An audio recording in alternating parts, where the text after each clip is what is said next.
CV Masterclass. We are here to learn how to write a winning CV, a professional CV that will impress your recruiter, that will impress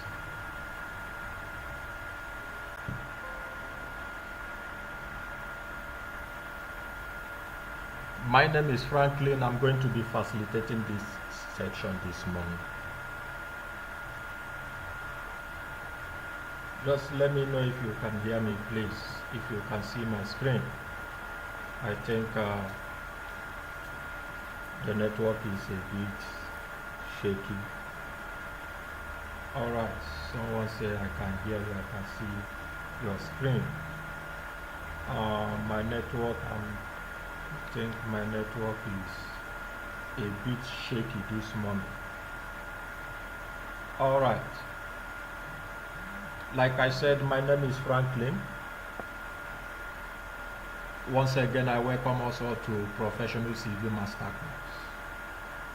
How to write a winning CV.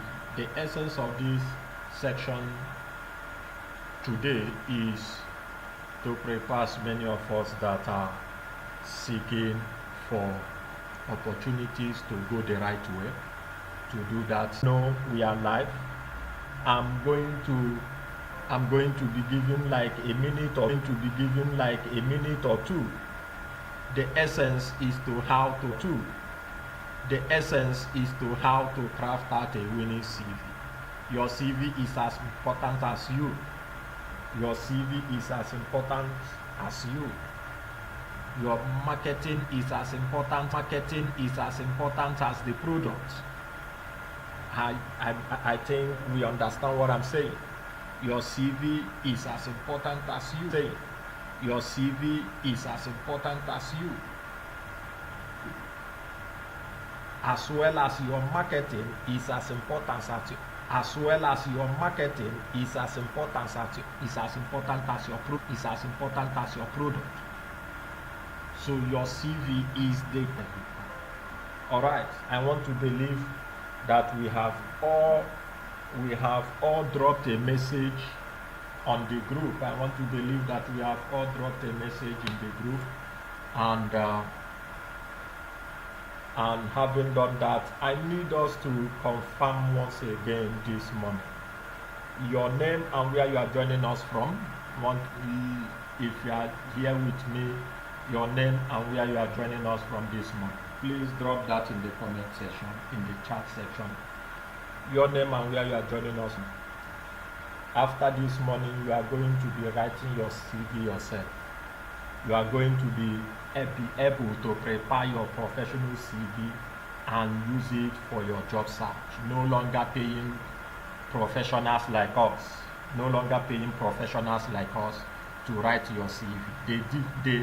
The point there is, or the drawback in that is that most of us compel ourselves to use that one particular CV the person wrote in applying for different jobs. Most persons don't understand how to edit it. Most persons don't understand how to restructure it for a particular job they are applying for. But after this morning, you CV yourself. And when you are applying, you should be able to know how to restructure. And that is the essence of this, so as to bring you to employers as many as possible. Then that you can have. I'm a seasoned data analyst and management consultant. For those that are coming in contact with me for the first time, I'm a seasoned data analyst and management consultant. I also have diverse portfolios, as you can see in your screen. My passion is to teach, act, and inspire others. That has always been my passion. That's what makes it very easy for me to every now and then teach without breaking down. Every now and then to be on top of the game by the grace of God. Alright, I'm a Christian, and as well I'm married to the most beautiful woman on earth. There are three things I cherish. I cherish faith, I cherish family, and personal growth. I don't joke with growth. I'm a preacher of growth. I don't joke with personal growth. And that is one of the reasons where we launch out the Solomon Career Growth Community. Alright, now without much stuff, let's look at what we have. This is the third essence where we are going to be focusing this section this month. Where we are going to be focusing this section this month. Good to have testimony, I should say. Good to have.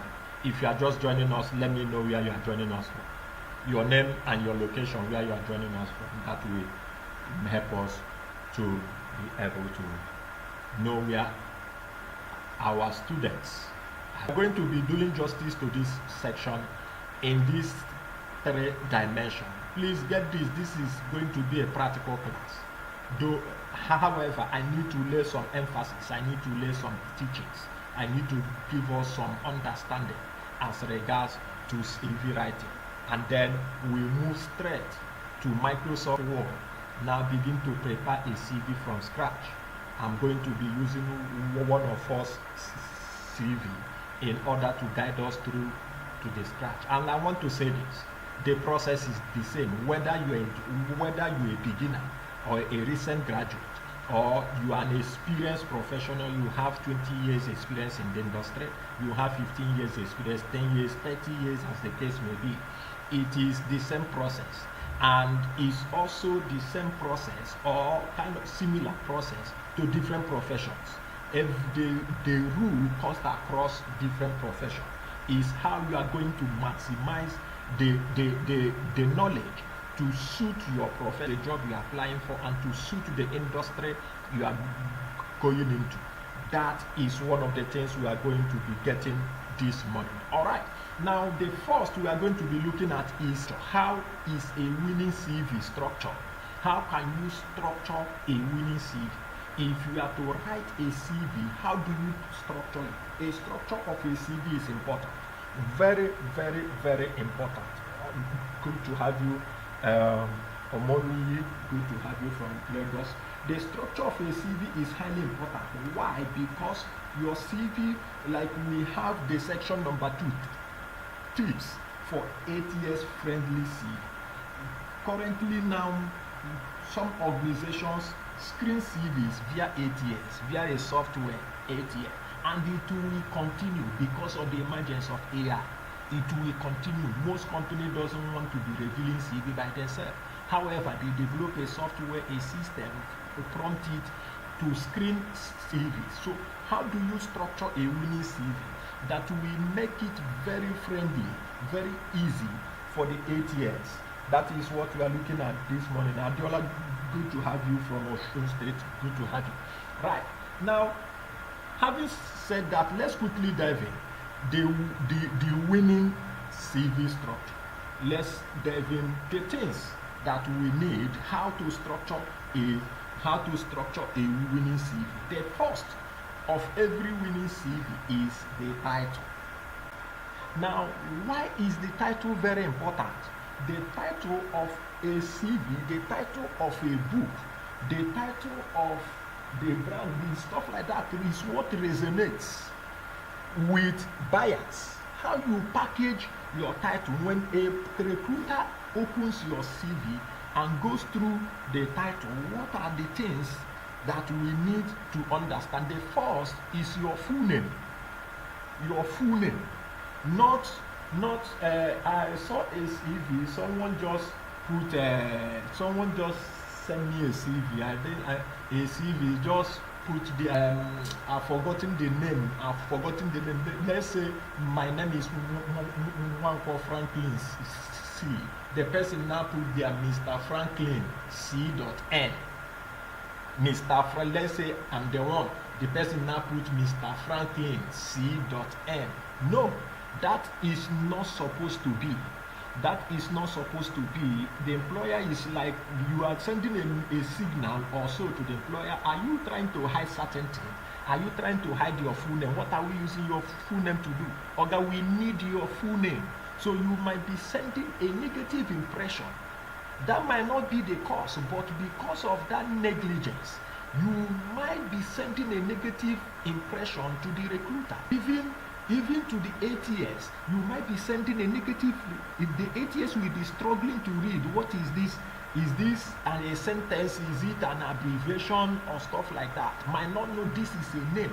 So In that regard, when you are writing your CV, please don't use abbreviation on your name, not maybe Mr. is not necessary, Doctor is not necessary. Those unless you have I remember I wrote CVs for some professionals recently early this year. After the name, I now put in bracket their initials, the associate of so profession, and that is how we can look at it. After, I will show us some samples either in the group or in this course. I wouldn't want this section to be too long. So the full, like I said, it has to be, if I'm the one, I'm going to be saying Franklin Chinedu Wankwo, Franklin Chinedu Wankwo, a larger font size. A larger font size. I recommend anything between 18 to 22. I recommend anything between 18 to 22 as regards to font size, and I believe that is taken, that is well taken. Then the next is location, very important. This is another area that is highly important, because especially the job of the 21st century now is becoming sensitive to location. You will see organizations, recruiter giving much preference to those that reside within the location, within the city, within the state, if is something within the country.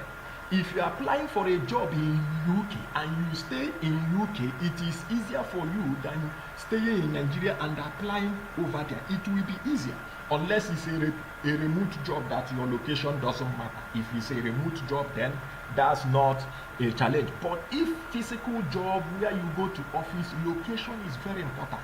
And please, when you are sending your CV, endeavor to choose the location within that job. If the job says location Lagos, if the job says location Ife, our institute is recruiting recently now for a job location in Ife. So if the job say Ife, Oshun, Port Harcourt, Owerri, Kaduna, Kano, wherever the location is, I will encourage us to look for a friend, a relative, someone we know. Ask the person, tell the person, please, I'm applying for so job. I will like to use your address as my address on my CV. Please, that is very important. Choose the location within the job you're applying for, very important. Then the next is your phone number. This is what we call your digital contact. Your digital contact. The location here is your physical contact. Your physical contact address, that is your location. Then your phone number, and let me take it to the next one, and your email address, and if you have this, if you have it, your LinkedIn account. And I don't expect any professional here, any job seeker here who is serious in carving out a career in his or her choosing profession not to have a LinkedIn account. I don't expect it, but it might be. We might. There might be some of us here. If you don't have, go and open one and optimize it. Optimize your LinkedIn account. Put up things you know. Show that you have something to offer within your choosing profession, within your choosing career and the industry. These are what we refer to as your digital contact, your phone number. And if you have up to 4 different numbers, 5 numbers, 3 numbers, please, if at all, put maximum of 2 different networks, maybe MTN and Glo. MTN, Airtel, Glo, Airtel, maximum 2. Don't go and put this one, no. And choose email address that is professional. That is very, not let's say Frankie the Don at gmail.com. No. Choose professional email address. What is professional email address? You use your name, a combination of your first name and last name. If someone have used it, you can go ahead and add a number, a digit to it. That's a professional email. And then you put a link to your LinkedIn account. Have your portfolio. Now, if you are like data analyst, you have work you have done, a software developer, you have your work, you have your portfolio where you have done series of projects. A graphic designer, that is your title. Then after the title, we move to the next aspect, a very, very important aspect in CV writing. And what is this aspect important is what we refer to as professional summary. Professional summary is a copy, is a short, summarized, concise statement about you. I encourage you to ditch career objective. Some still use it, but currently recruiters want to know whom they are employing, whom they are recruiting, the achievement you have had, the skills you have, the qualifications, the personality you have. So your professional summary is a short, concise statement that impresses your recruiter. Let me put it that way. Your professional summary is a short, concise statement that impresses the recruiter to give you job interview call. That what they are going to see in the CV, you have summarized it in your professional summary. You have just summarized it. Other things there is just to elaborate. Your professional summary have summarized your professional work, your achievement, your core skills, your relevant skills that relates to the job, the relevant attributes, the relevant experiences that relates to the job you are applying for. That is in the professional summary. So what are the things that we need to know when drafting professional summary? Please, 4 to 6 sentences. These can be lines. When we put these sentences, let me say lines. You know, in Microsoft Word, the first line, second line, 4 line, for maximum, I encourage that. Maximum 6 lines. Maximum 6 lines. Worst case scenario 7. Highlighting your key skills. I have talked about that. Experiences, your career work, achievements, your personality. Those should summarize that. That's what that is. Then the next one is in writing your professional summary, like I said, the experiences, the skills, the achievements that is related to the job. So you tailor this to the specific role, what you are applying for. Tailor it to the role, to the industry, to the company, to job you are applying for. Understand what the company culture is. I'm not teaching interview questions now and then. In the last section we had on interview communication, I have dwelt so much on that. If you missed that section, is there on the channel. Go ahead and search on the channel interview communication. You will get to how to communicate effectively in interview to see that section, what you are going to be researching for. However, when you finish your research, tailor your professional summary to that specific role, to the need of the company, industry, and the job you are applying for. In other words, it shows what you are bringing to the table. So when you go for when you are applying for a job, the main essence is for them to see you as a problem solver. Let what the interviewer is seeing you for, or let the CV be that depicts you, that sells you as one who is a problem solver, to one who can help them maximize profit. The number one problem every organization has, is profit maximization. No institution on earth that doesn't want to maximize profit. So when you can show them articulately how you can help maximize profit, you are an asset. So if you are joining us, please let me know your name in the chat box and where you are joining us from. Very much important. Thank you. Now, having established that, the next is to include core keywords. Core keywords intends that you must have You must have read in the job advert, the job description, the job specification, the need of the company, what they are looking for. Then in your professional summary, naturally insert them. Naturally insert those keywords. Let's say the company say we are looking for a young, vibrant this.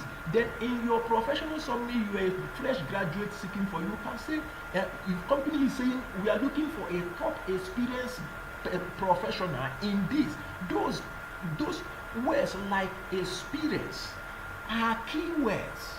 They are keywords, and they list, okay, they need somebody that is this, good communication skill, this. Study, know those highlights, those keywords the company puts in their job descriptions, in the specification, and naturally. What I mean by natural, Mohammed, good to have you, Lagos. Beautiful, good to have us. Now, after that, in the professional summary, the next is your education qualification. Now, I need to state something here. Please, let's pay attention and get this. I need to state something here. Abdul Karim, you are welcome from Oshobo. Good to have you. Now, let me state something here. Your education, work experience. Please, if you are an experienced professional, you have 5 years experience. From 5 years experience upward, 10 years, 20 years. After your professional summary, your work experience comes, because your work experience is your greatest asset as a top professional, as an experienced professional. Your work experience, I'm showing us the structure of a winning CV, stage by stage, from title to professional summary to the next. For fresh graduate, you just finish school, you just finish service, you are currently serving, or you just finished service last year. You are as a fresher in the job market. Your educational qualification, together with your professional certifications, different certifications you have, other certifications, are your assets.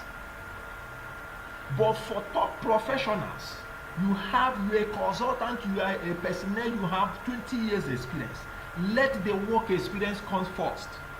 I'm explaining something deep now. Let your work history, your work experiences come first. But for fresh graduates, because you are a fresh graduate, there is little or no work experience. You have little, let me not say no work experience, because if you have served, if you did your IT, your internship, those can be work experience as well. However, you have little work experience, so your education qualification can come first. For those of us working class who has 5 years experience upward, your work experience can come first. That is very, very vital. Now, how do you structure your education qualification? Please, I have seen a lot of CVs. People begin to say institution attended with date. After institution attended with date, you will now see a qualification obtained with date. I need to state this. It is only academic CV that can demand for that structure. You are applying for a lecturing job in a university. There's some university, different universities have their structure on how you send forward your CV should be prepared. And academic CVs I have prepared for different lecturing job and maybe promotions. What is there is that you can now put institution attended with date, and later you put qualification obtained with date. So that is only obtainable for lecturing job in the universities. Most universities have their different CV structure. But apart from that, the standard structure is you talk about what you read, your course, mathematics and computer science. Then university, Federal University of Technology, the graduation. Not the year you entered school to the year you graduated. No, not you now come, some will now come and say 1999 or 2018 to 2022 thereabout. No, the year you graduated. If you graduated 2024 last year, you put it. If you graduated 1999, you put 1999. If you graduated 1970, you put 1970.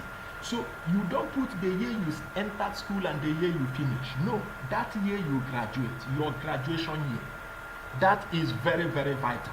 And then in work experience, after education qualification, work experience, you start from the most recent. You start from the most recent. Now, what do we mean by most recent? Is the recent one. If you are working currently, that's your recent experience. So you start from most recent, then go down. That is in what we call the reverse chronology. That's also the same way in education qualification. Your degree, if you have master's degree, you start from master's degree. If you have MBA, you start from MBA. If you have PhD, you start from your PhD and come down the same way in reverse chronology. And then if you went through polytechnics, you start from your HND, if that's your highest degree, HND, then your ND. I don't even encourage putting SSCE certificate on CVs. I don't even encourage it again because it doesn't hold any water now in the job market. All right, now in your work experience, how do you put it this way? Job title with the position, the company name, the location where the company is, and the date. Here in this date, you will state the date, the month and the day you enter the company, the month and the date, the month and the year you enter the company, and the month and the year you finish or you left the company if you are no longer with them. But if you are still with them, you now put the month and the year you enter, and then hyphen till date.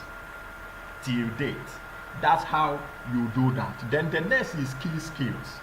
Now, you include both technical and soft skills based on job description. Now, I need to state this.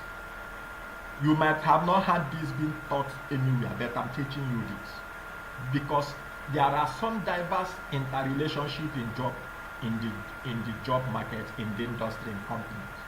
Now, any skill you have, listen to me and listen very well.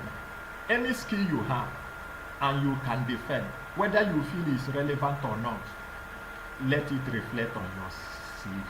Any skill you have, quote me anywhere, that you can defend, whether you think is relevant or not, let it appear on your CV. It must appear on your CV, whether relevant or not, must appear on your CV. I know why I'm using the word must, because in the job market, especially in the terrain, in African terrain, where you need to be multi-skilled, you can handle the need persons that can handle different stuff. And in your CV, for example, you are applying as a marketer, you are applying as a marketing officer or as a marketing executive, and you can act.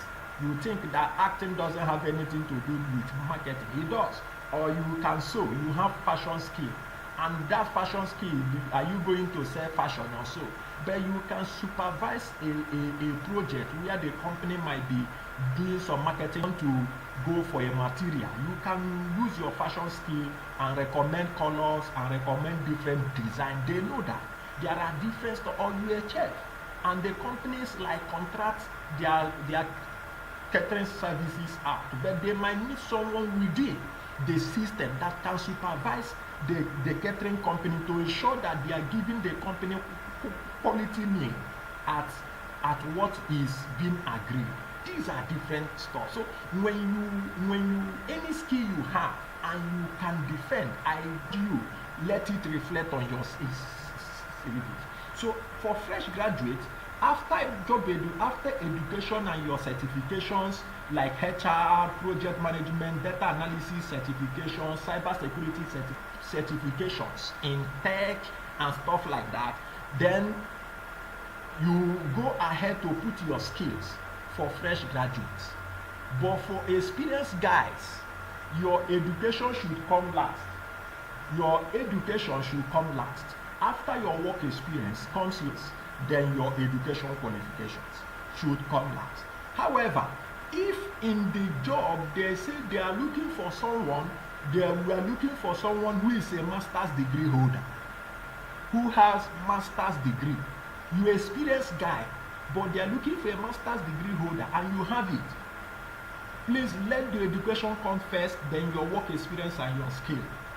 The thing is that there is no one rule to CV writing. It's you understanding the employer need and how you can position your strength to match the employer need. There is no one rule fit it all in drafting CV. That's why I'm explaining these things in details. That's why I'm taking time to explain it. You study the employer's need, and the employer says they are master's degree in so, and you have master's degree in that. That's a plus. That's an advantage. Some persons that are applying might not have it. So you position your strength first. That's what I can summarize it first. After your professional, position your area of strength first. Study yourself. Check what you have. What is my area of strength? Is it my work experience that is first, or my education, qualification, and certifications I have? Then move down to skills. Every skill you have, there is both hard skill and soft skill. That should reflect. Don't put only hard skill. Blend it. Let it be a blend of both hard skill or technical skill and soft skill. Very, very important, based on job description. Then this is where we are talking about certifications and training. Why I brought it last is because it's optional. Some fresh graduates, some of us don't have any certifications now, and I must encourage you, if you're a fresh graduate on this call, on this section, is something I must encourage you. Go out and get trained. But don't focus on just certificate alone. Don't say, I just need the certificate. Get relevant training as regards to your field. Get trained, get skill, train, and then be certified if it will be, if need be. Get certification. Build, let it be that gives your CV a leap. Even for experienced guys, I know some of us have different certifications. If you are here, you have up to 10 years experience, I want to be, you must have different certifications, not less than 7 different certifications in different areas. So it is very, very vital. Different certifications. Some can be free. You might take a free Udemy course and they gave it, and that comes with a certificate you put is part of your portfolio.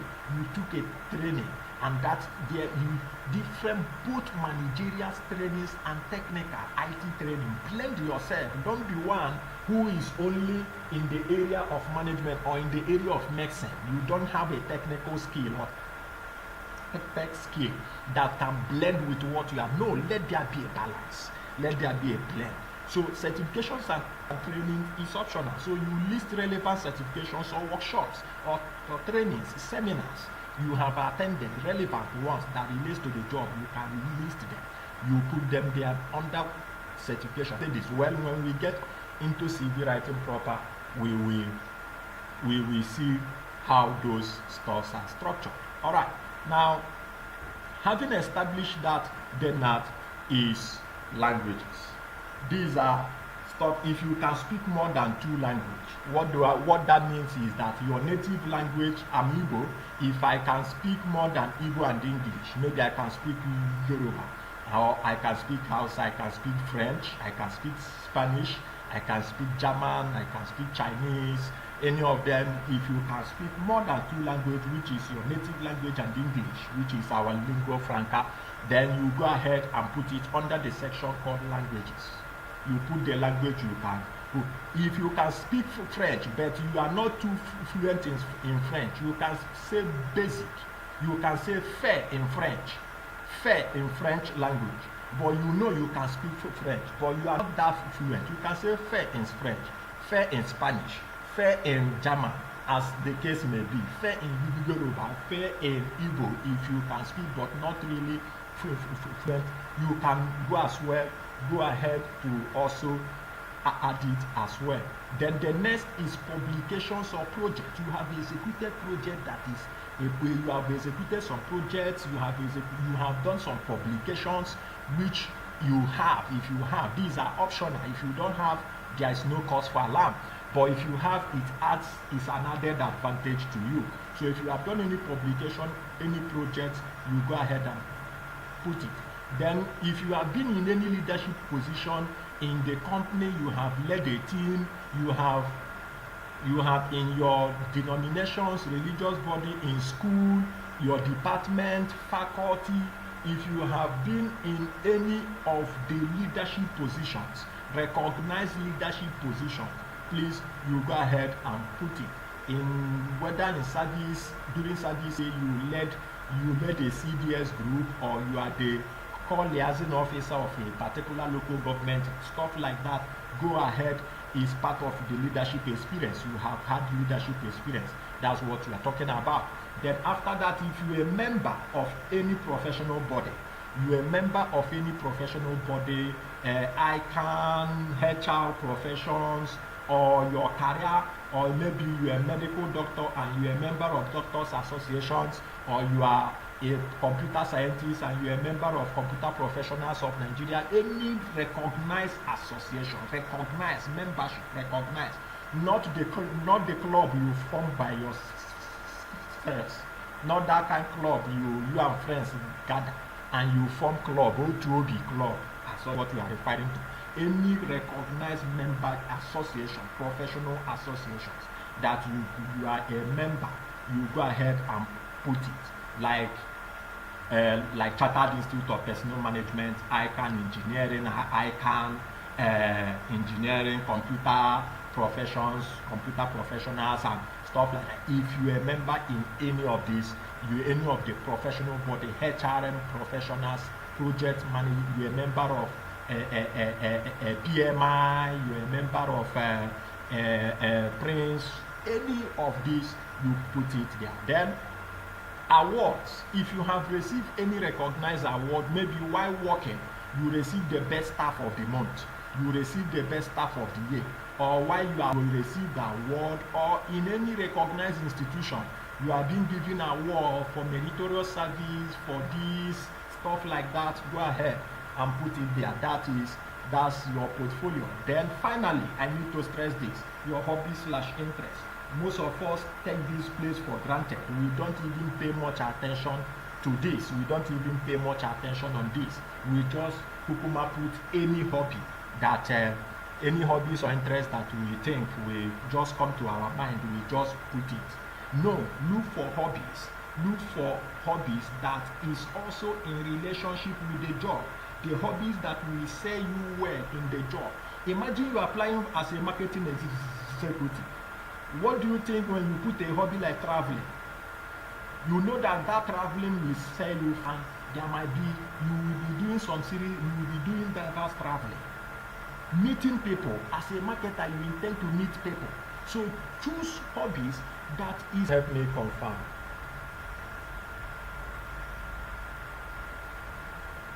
It seems my network is lagging.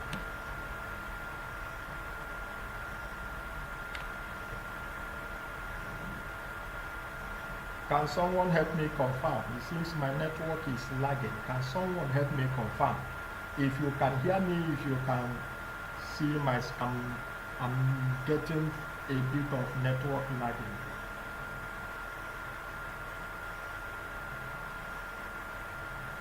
Can someone help me confirm? We might have to do a part 2. Okay, beautiful. Someone said the network is back. Is back. Okay, all right. Thank you. Now, when we craft a CV that is ATS-friendly, to craft a CV that is ATS-friendly, we need to use relevant keywords. That's why you cannot write one CV and send it out to different jobs. Different job has their different requirements. That's why it's not possible, it's not allowed, it's not recommended. Don't just go and write one CV and start sharing it to different companies. That CV cannot solve problems of different companies. It cannot apply to different organizations from. No, study their work, study their job description, research about what they do, and then understand keywords in their job description and use it. Please don't. If you still go ahead, if some persons don't have the determination, the hard work, the energy to go ahead and put in the hard work. They just prepare one CV and then start sending it out. Send it to this uncle, send it to this particular uncle. The person you should ask the person, what kind of job are you looking at for me, so that I can prepare the CV in line with that job. The person can tell you, okay, let's see, in the banking industry, I'm looking at to put it to this company and this and that. Then to send it to this my friend or this or that. I saw this company recruiting. My friend told me about this company. Then you can prepare that CV in line. Unless it's someone that says, just send me your CV. Don't bother about anything. Just send me your CV. I will take care of it from here. That one is fine. If you have someone like that, just forward your CV and tell me the things you can do. If you have someone like that, fine. That'd be beautiful. Please edit CVs as regards to different positions. The next is stick to standard CV format. What are standard CV format? Please maintain font size. We're still going to go to that. Stick to standard CV format. Now, the major CV format, most of us go around in designing our CV. You put picture, you put different graphics, logo. One of the CVs I will be using in the practical section, maybe next week when we go for part 2 of this section, maybe next week or thereabout. A CV, I see some logos, I see some icons rather in the CV. No, it makes it easier to read. Graphics, you put text box, different designs, you put text box here, design text box here, put color here, put this. Those are irrelevant. Standard professional format is black and white. Then your headings, the header of each section cannot be a color that blends. Most times what I use mostly is red or blue. In the heading, the name, maybe the name professional summary, I use red. Academic qualification, I use red. Consistently, maintain consistency. Not that your name is blue, your real name, your full name is blue. Then under professional summary, you use red. Under academic qualification, you now use green. And no, maintain. If you are using red for the header, for the heading of each section, you maintain red. Then other ones black. And then maintain a standard CV format, not putting different box. You put box here for contact, you put box here for profile, you put box here. Different boxes, text boxes makes it difficult for ATS to read. I'm giving us tips now, I'm giving us powerful tips. It's for every aspect of CV. Any aspect of CV you are writing is very, very, very important. Then font. Don't go and be choosing ambiguous font. Those font that is, all those font that one leg will bend. Choose simple font. And in CV writing, I recommend 3 fonts. Arial, Calibri, and Times New Roman. My main font I use every now and then, and I recommend all my students to use is Times New Roman. So choose simple font that is easily readable. It makes it easy for the ATS to read.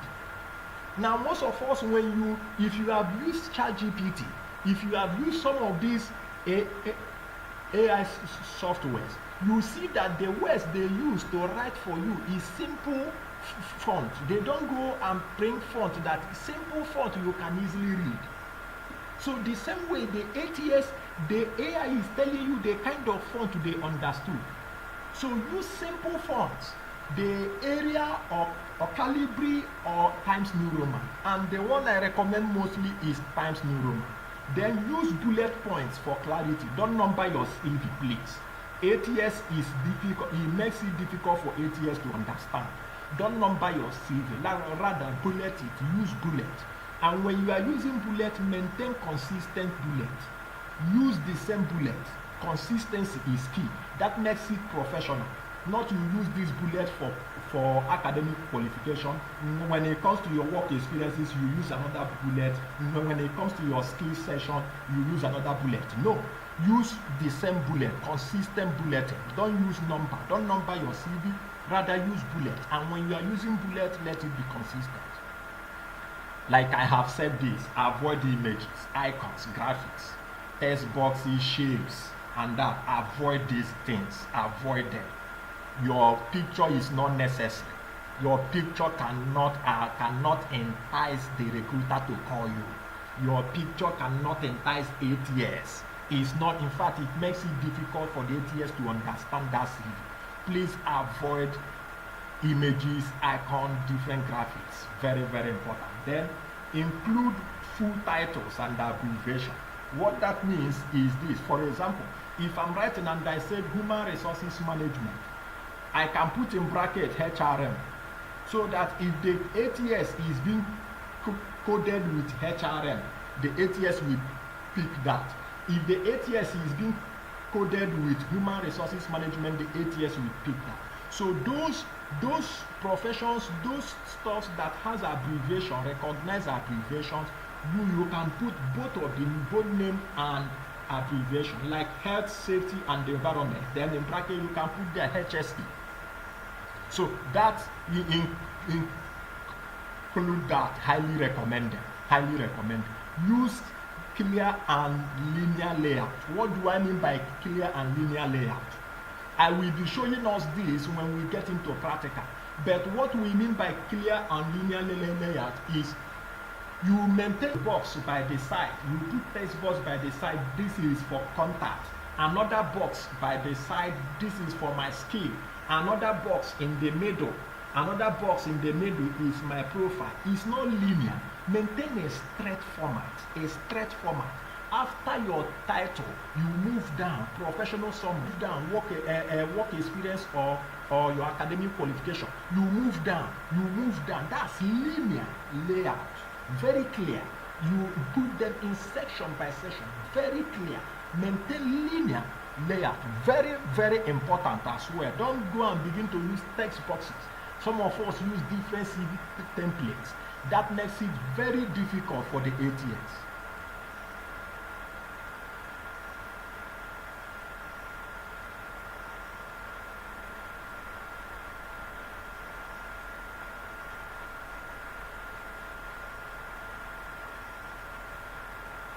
All right. Finally, save it as a PDF.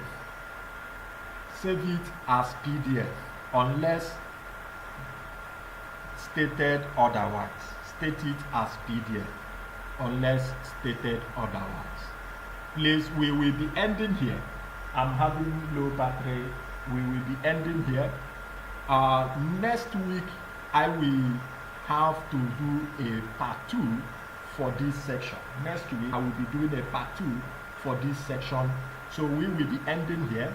ATS is applicant tracking system. Like we can see, my system, I have low battery now. Very soon it will be off. So next week we are going to have a part 2. We are going to be having a part 2 next weekend. Next week Saturday as well. We are going to be having a part 2. So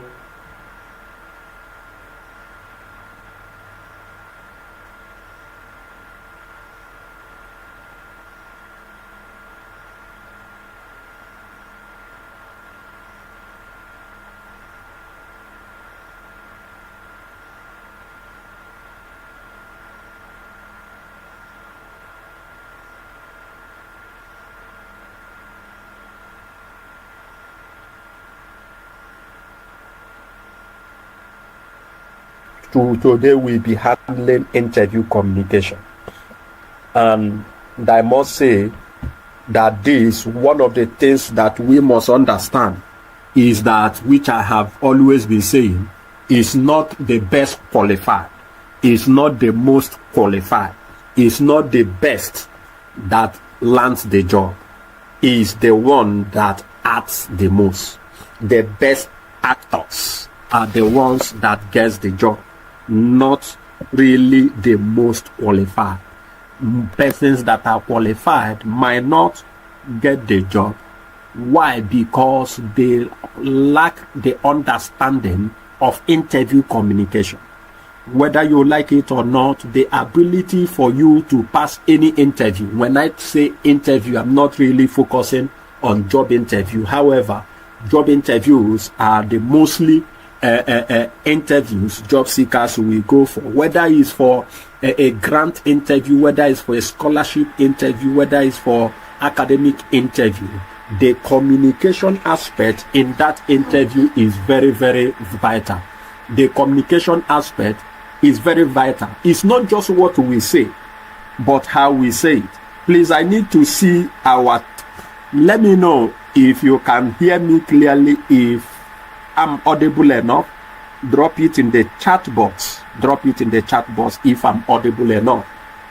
However, today we are going to be discovering diverse aspects of communication. We are going to be starting by understanding what communication is, what communication is all about. At the same time, we are going to be going through interview communications, and that is where I'm going to be diving deep into explaining what this interview communication is all about. And if time permits us, today we'll be looking at diverse interview tests. Please let me know if you can hear me. If you can't see my screen, kindly let me know so that I can proceed. Drop your comment in the chat box if you can hear me, if I'm audible enough. Kindly do that so that we'll proceed. Kindly do that so that we proceed. Drop in the chat box if I'm audible enough. Let me know.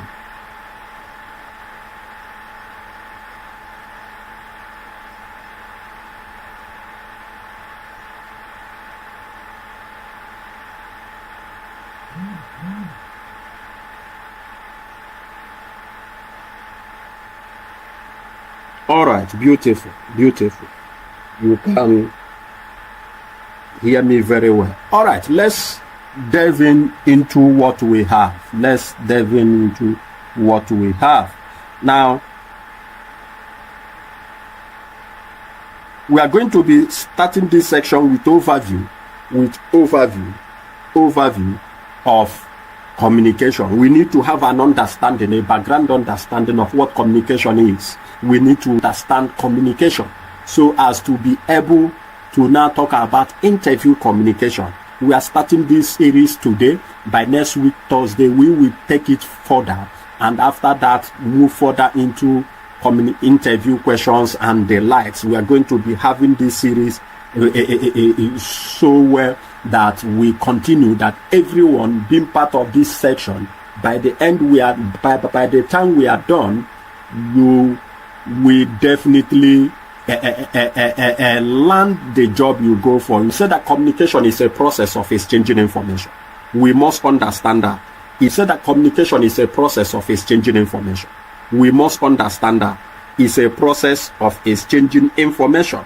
So when we talk about overview of communication, we say it's a process of exchanging information. In other words, information is a communication is not complete when the next person have not fully understood your thoughts, fully understood your ideas, understood your feelings. So effective communication is you being able to ensure that the person understood exactly your thoughts, exactly your ideas, exactly your feelings, so as to ensure that communication is effective. And that is why when you look at communication, most times some person will tell you something and ask you, what did I tell you? The person is doing that in order to confirm that you truly understood what he or she says. And if you understand communication and the process of communication, passing interviews become easy, because what we are doing in interviews is communication. We are communicating our thoughts. We are communicating our skills. We are communicating that we are the best. In fact, I want to re-emphasize it now that he is the best actor. In other words, the best actor that gets the job. Not really the most qualified. Not really the best candidate. Rather, the best actor. Note that before you are called for an interview, the organization must have concluded, must have agreed, and thereabout that you have what it takes to succeed in the job. So the fact that whether you have the required stuff for that job has been ascertained through your CVs and through your cover letter. And now you are coming to show us, you are coming to perform, you are coming to act, to convince us that you are the best candidate for the job. So how you communicate, how you exchange your thoughts, how you exchange your values is very vital. So effective communication involves various elements. It involves various elements as regards to job interviews. However, we can't talk about interview communication without having a background understanding of what communication is. Now, having gotten this overview, let's proceed to what we have as elements of communication. Whenever you are communicating, you need to bear these things in mind, that the art of communication. And that is where most of us fail to understand, most of us fail in our communication. The first is the sender. Who is sending the information? You as an interviewee, when you are saying your thoughts, you are the sender. When the interviewer is saying his own thoughts, he or she is the sender. So one of the things you need to understand under the elements of communication is who is the person sending the information. How is the information being sent by him or her?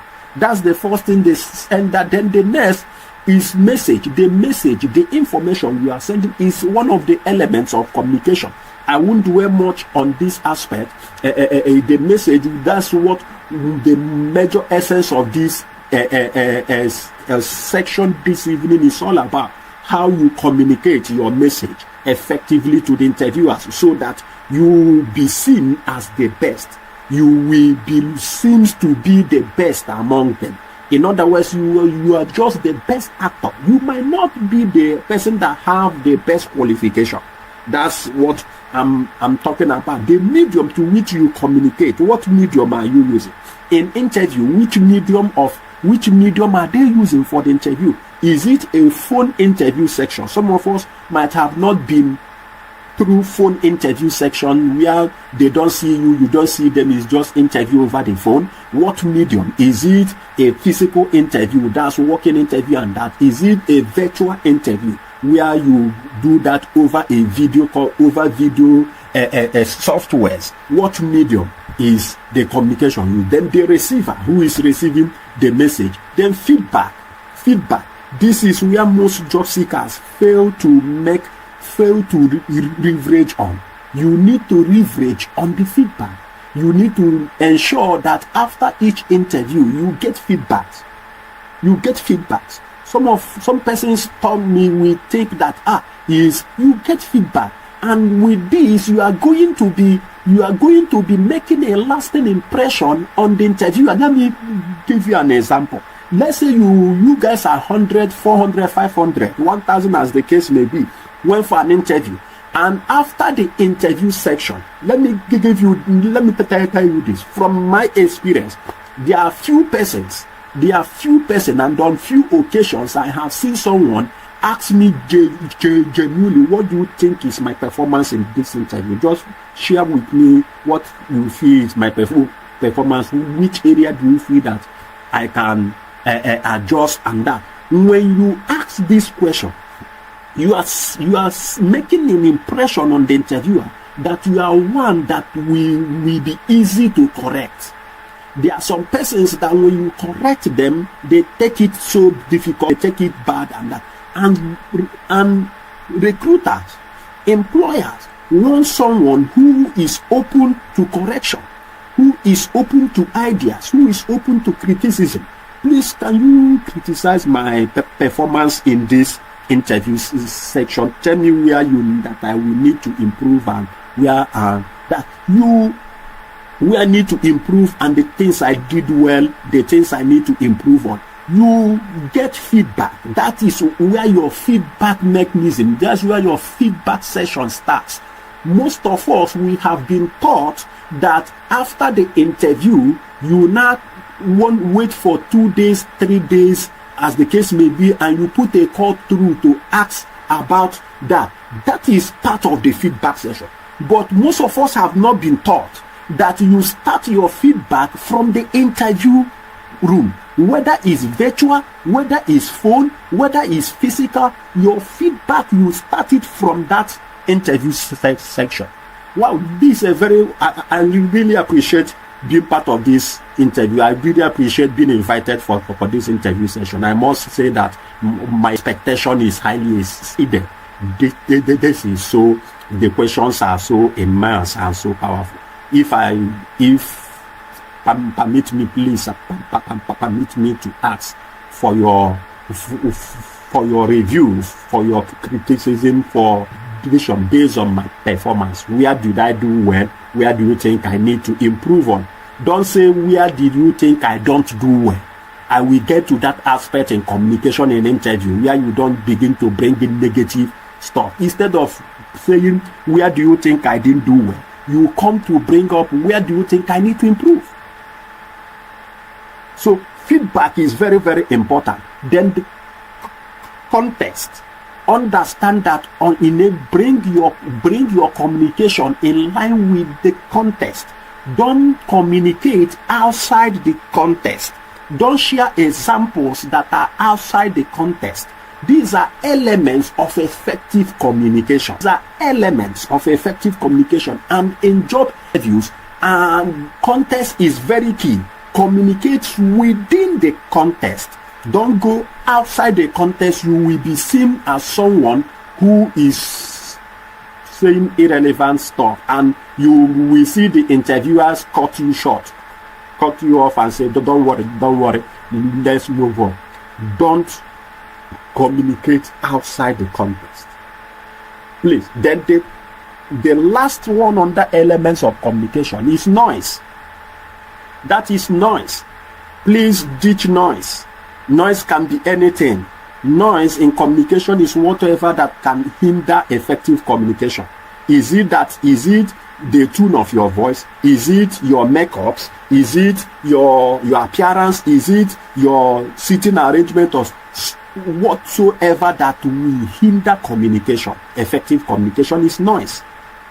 Noise noise in communication doesn't mean sound that sound, too many sounding within the place. No, whatsoever that can impede the message getting to the receiver effectively, that becomes noise. So having established these elements of communication, we move to the next one, which we call types of communication, which is where I'm going to focus majorly on verbal communication. Verbal communication can be written, it can be oral. Under the verbal communication, it can be written. And for example, you start communicating from your CV. So under the written, you start your communication from your CV. That is why your CV is the first that pass interview. Some of us might have not had that. Your CV is the first stop that pass interview. When you prepare your CV, how do you communicate? How do you communicate your skills? How do you communicate your experiences? How do you communicate your professional summary? So in your CV is the first place, the first document to pass interview. Once you see that interview, then the next interview is you being invited for a meeting. So in verbal communication, both written and oral communication plays a vital role. It plays a vital role in our interview communication. These are where I will be dealing with in as we progress in this section, verbal communication. Now, under that, the oral communication, what are you saying? In communication, what you say is as important as how you say it. Excuse me. What you say is as important as how you say it. Now, when you are saying something and how you are saying it doesn't correlate with what you are saying. For example, you are telling us that you are effective, but the way you are making, the way you are talking about being effective does not show that you are truly effective. So when you communicate orally, every of you should come into that communication. Every of you should bring all of you, the best of you, into that communication. Don't say I'm effective, don't say I'm productive in this area, and why you are, the way you are saying it doesn't show it. So I will encourage us to build on our oral communication. The next one is written. I have read a CV, is it a CV or cover letter? Why person is quoting a figure he helped the company to generate? He is quoting a figure. I think he says, I've forgotten. The person says he has helped the company to generate over 10,000, over 10K, over 10K, over 10K leads, over 10K leads. No, avoid those fillers, avoid those non-professional communication stuffs. You don't say over 10K leads. No, over 10,000. You put it, if you are writing it in words, you write it in words, over 10,000. If you are writing it in figure, you write it in figure, not over 10K. So in your written communication, it should be very, very important that we master that, which is where we are headed. Then we have non-verbal communication. Now, the non-verbal communication is where most job seekers fail. The way you sit, the way you look, the way you move your hands, those are non-verbal communication. The tone of your voice, your facial expression, what you do when you walk into the interview, those verbal expressions, what vibes did you send as you enter the interview room? And let me say this, ladies and gentlemen, that the interviewer, research have shown it that you have not less than 30 seconds to make a first positive impression on the interviewer. I repeat, you have not less than 30 seconds to make the first positive impression or the first negative impression, whatsoever. I don't like saying negative things. That's why I focus on positive. You have first 30 seconds to make your first positive impression on the interviewer. And that first 30 seconds comes from your non-verbal communications. It doesn't come from the way what you are greeting, the way you greet them. It doesn't come from what you say, it comes from the way you say it. So in interview, your non-verbal communication is so vital. Your body language, the tone of your voice, what you are, the way you are saying it, they are very, very vital. That is where amateurs fail in interviews. When they come nervous, they begin to feel jittery. It's right, it's good to feel nervous, but you need to convert that feeling into a positive atmosphere. Walk into the interview, assume confidence, the result of your non-verbal communication. Let me tell you, if you are confident non-verbally, then your verbal communication will be effective. I repeat, if you are confident non-verbally, your verbal communication will be effective. But if you are not confident non-verbally, it will also show in your verbal communication. That's why the first thing you do is to be confident. Then we have talked about visual communication. And this is where I will bring our attention to. When we say visual communication, is in the general communication lecture, you might tag it to be all this video, what have you. But in interview communication, Visual communication is creating a certain image, consciously creating a certain image of you in the mind of the interviewer. In the job interview communication, in the interview process, the visual communication here is you consciously creating an image that will keep on playing in the mind of the recruiter. So for you to achieve this in interviews, a lot of things will come into play. A lot of things will have to come into play. So in interview, one of the things every job seeker must endeavor to do is to create a positive, effective, productive image in the mind of the interviewer. Let the interviewer know that, create the image in the mind of the interviewer that you are the best. Create that picture in his mind that you have what it takes to succeed on the job. Create that image and let it continually play. So it's a conscious effort. It's a conscious effort as we progress in interviews. Then the next is communication styles. This is the style of communication to which we understand different personalities. And the way you communicate can send a negative vibe to the interviewer that this person might be this or that. Your style of communication. And that is one of the areas every job seeker should also pay attention to. What style of communication are you using? Now, let's proceed. The first style of communication to talk of is aggressive. Excuse me. The first style of communication to talk of is being aggressive. Sometimes, not sometimes, aggressive style of communication doesn't work. It's not effective. In fact, you as an individual will not want to work under someone that is aggressive. Aggressive personalities that just want to communicate that you are not good and the best. However, how does an interviewer view you as an aggressive person? That this person seems to be aggressive. Now, when you don't really pay attention to the interviewer and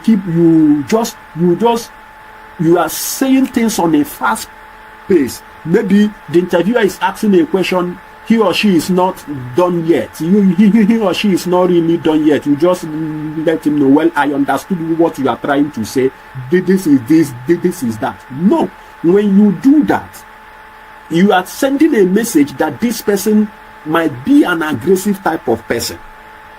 Don't cut an interviewer short. Don't tell the interviewer, well, I understand what you are trying to say. Or however, this is this. No, allow the interviewer to finish. In fact, one of the things I teach job seekers, my audience, is that at every question you are being asked, don't rush to answer it. Rushing to answer questions in interview is communicating mostly to the interviewer that you might be the aggressive type. When they ask you a question, you have not paused it a second or two, you rush immediately to answer. Every question you are asked, you rush to answer it. Every question you are asked, you rush to answer it. You are communicating that you are an aggressive type of person. And any recruit who understands aggressive communication will not want to work with an aggressive person. And that is where you might be the best, you might have the required skill, but you didn't get the job. Because it might be that the way you communicate in an aggressive way. So don't communicate aggressively. Don't communicate aggressively. So aggressive style of communication doesn't work in interview. This is not a communication class. I would have dwelled so much in teaching styles of communication. Maybe one of these days we might have to do a full section on communication. However, this session is focusing on interview communication, how to effectively communicate during an interview, in any interview. And one thing you need to ensure you don't do is that you don't communicate aggressively. Don't rush to answer questions. Don't cut the interviewer short thinking that you are trying to save him or her time.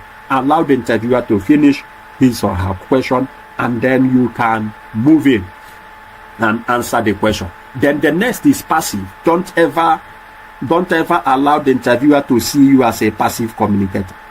Don't ever allow the interviewer to see you as a passive communicator. And before I proceed, please, if you have any question, feel free to drop it in the chat box. If you have any question as regards to this section, how to kindly drop the question in the chat box. I will be glad to attend to them. I will be excited to attend to your questions in the later aspect of this section today. So feel free, drop your question as regards to what we are having today. Any question as regards to that, drop it in the chat box. I will be glad to deal with it. Okay, the second style of communication is passive communication. Passive communication is I consider it to be more deadly than aggressive. When you communicate in a timid way, being timid, you are seeing yourself as not being effective, you are seeing yourself as not being worthy, you see yourself as not being the best, and that communication, passive communication, where you when you are answering questions, you will be looking up and then you will be looking down, and then be scratching your laps, and then doing that, you are showing a passive person. You are showing that you are a passive person. And one thing a passive person does is that the passive person lacks confidence. And interviewers doesn't want to work with person who lacks self-confidence. Interviewers doesn't want to work with such individual, person who lacks self-confidence. So when you go in an interview, don't communicate passively.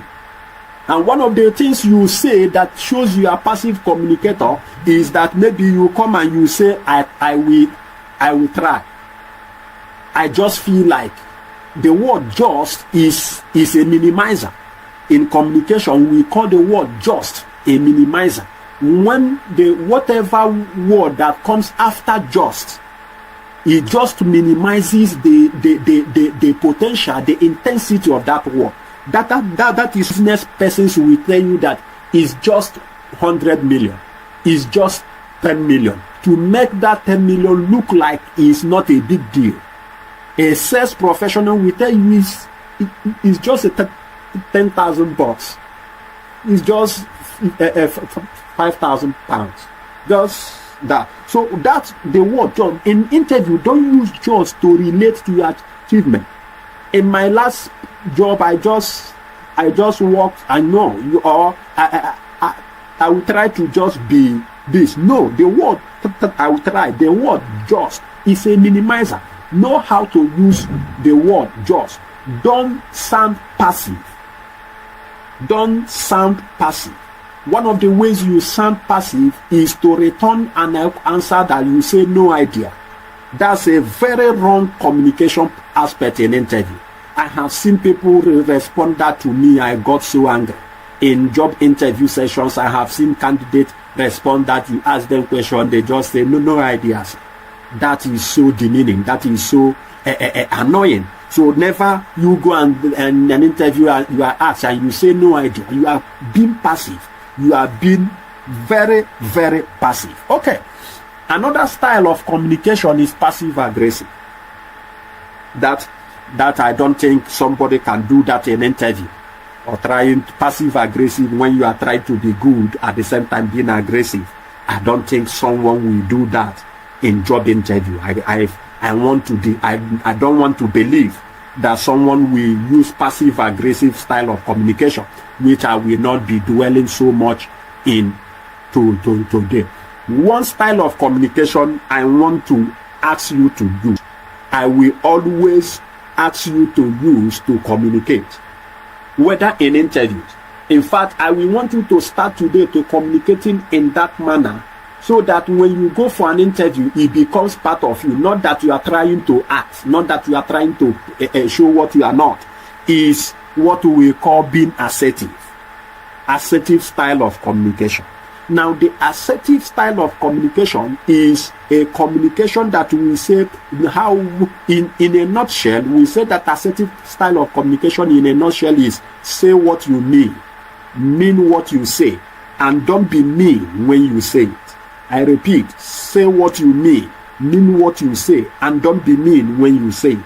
And assertive style of communications are persons who knows their worth, or persons who have the confidence in their self, who have self-belief, doesn't have low self-esteem.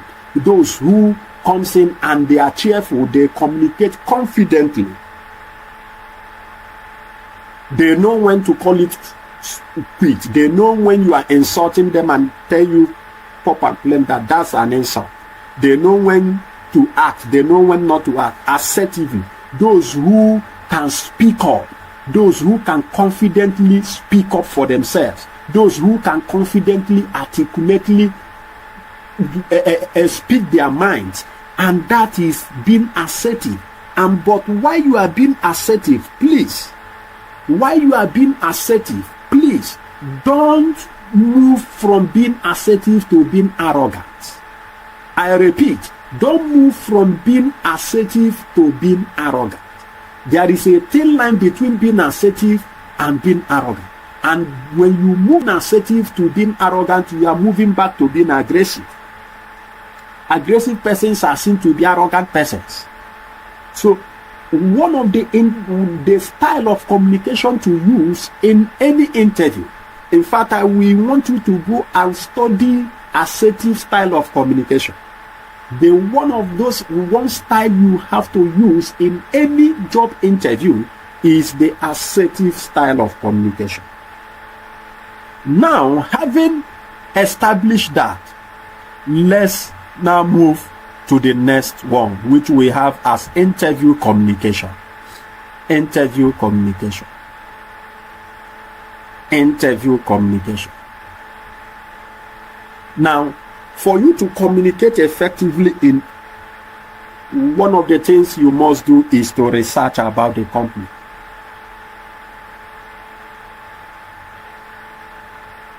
Yes, you heard me.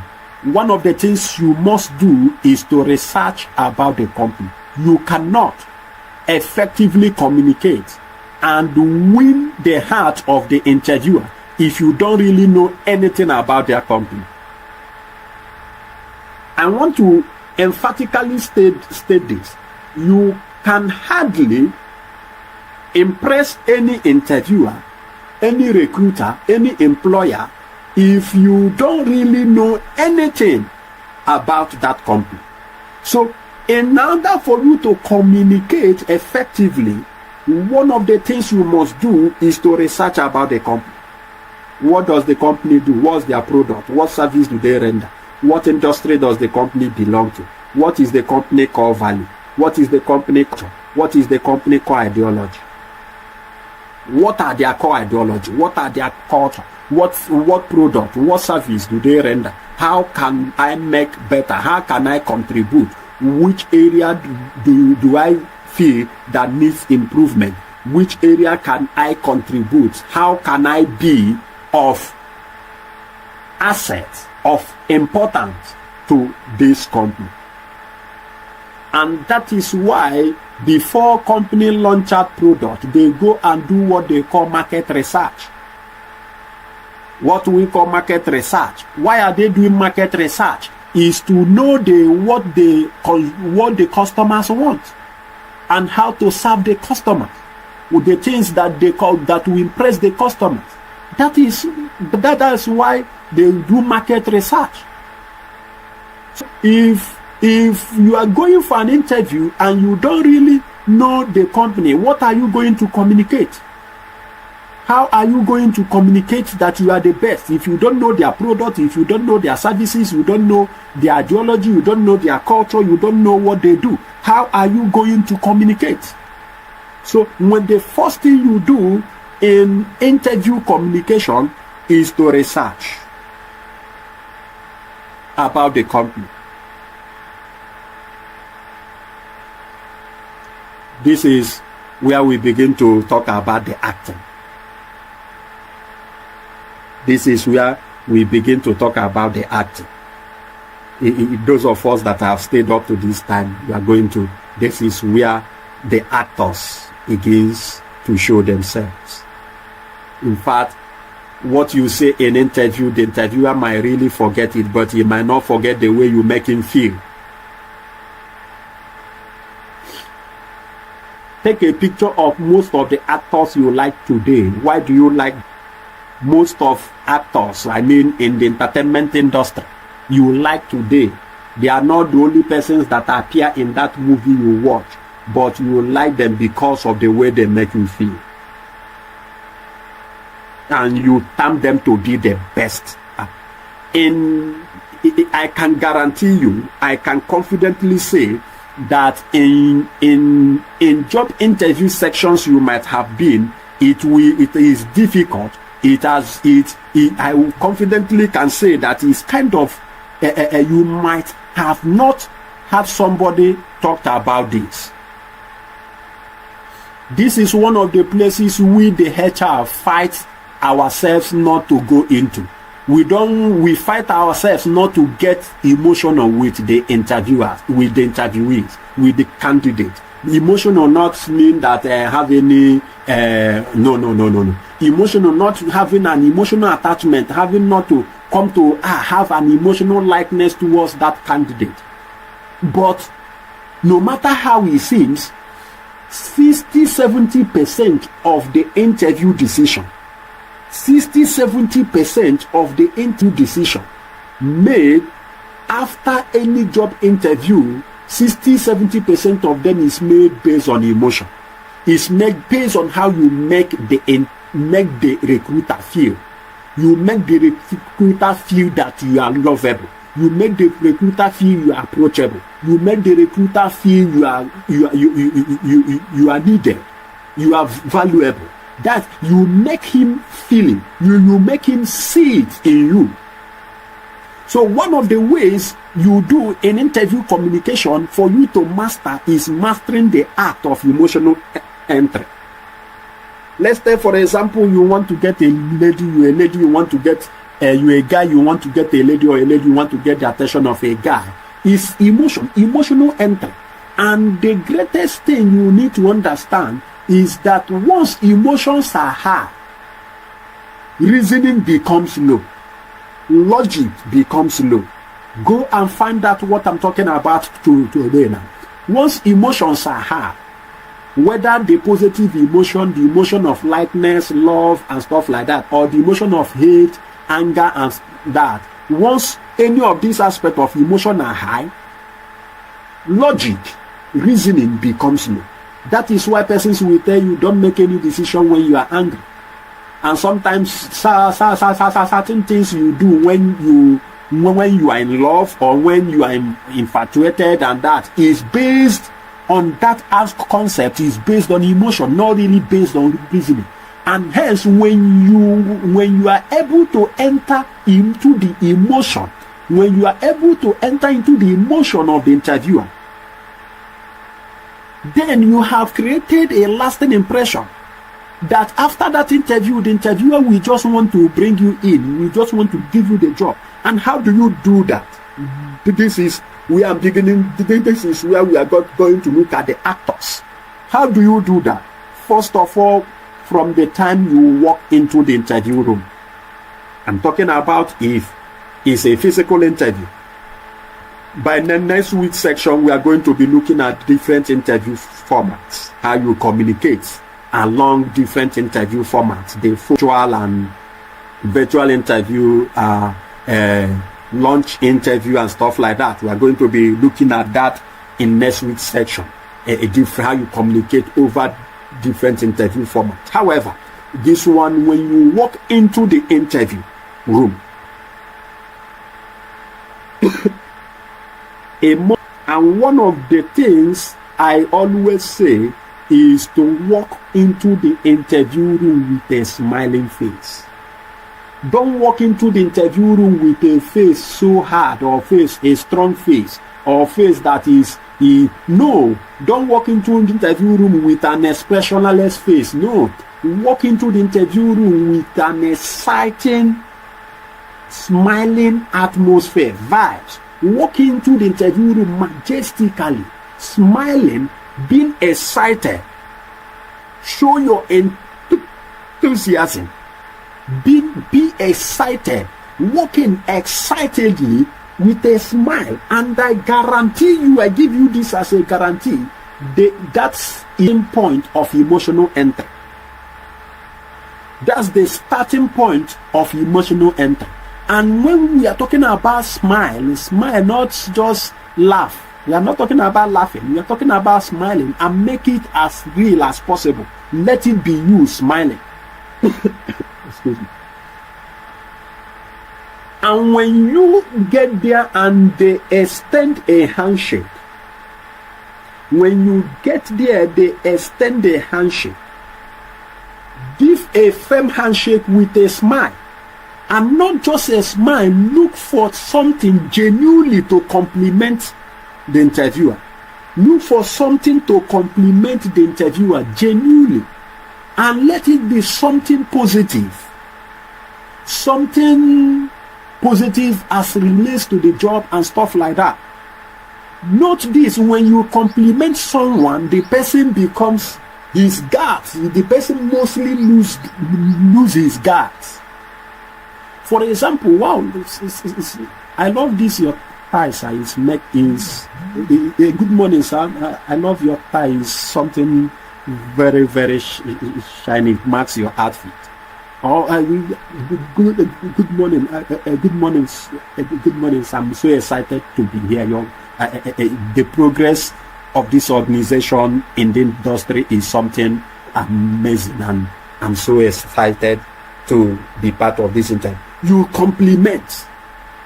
I guarantee you that if there are 100 persons, in 1, 2, or 3 persons that compliments the company, that compliments the interviewer, that give that as a compliment, and that is an emotional entry.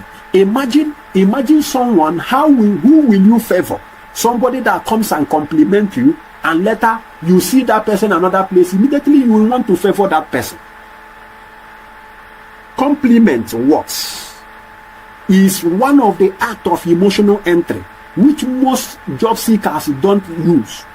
I have been in interview and I see people, once they finish, they say thank you, sir, thank you very much, and they walk away. When they finish, they say thank you, they ask a question and they walk away. They did not compliment the interviewer. They did not leave a positive impression on the mind of the interviewer before leaving. They will just say thank you very much, sir, I'm happy to be here, I'm happy for this opportunity, and they leave.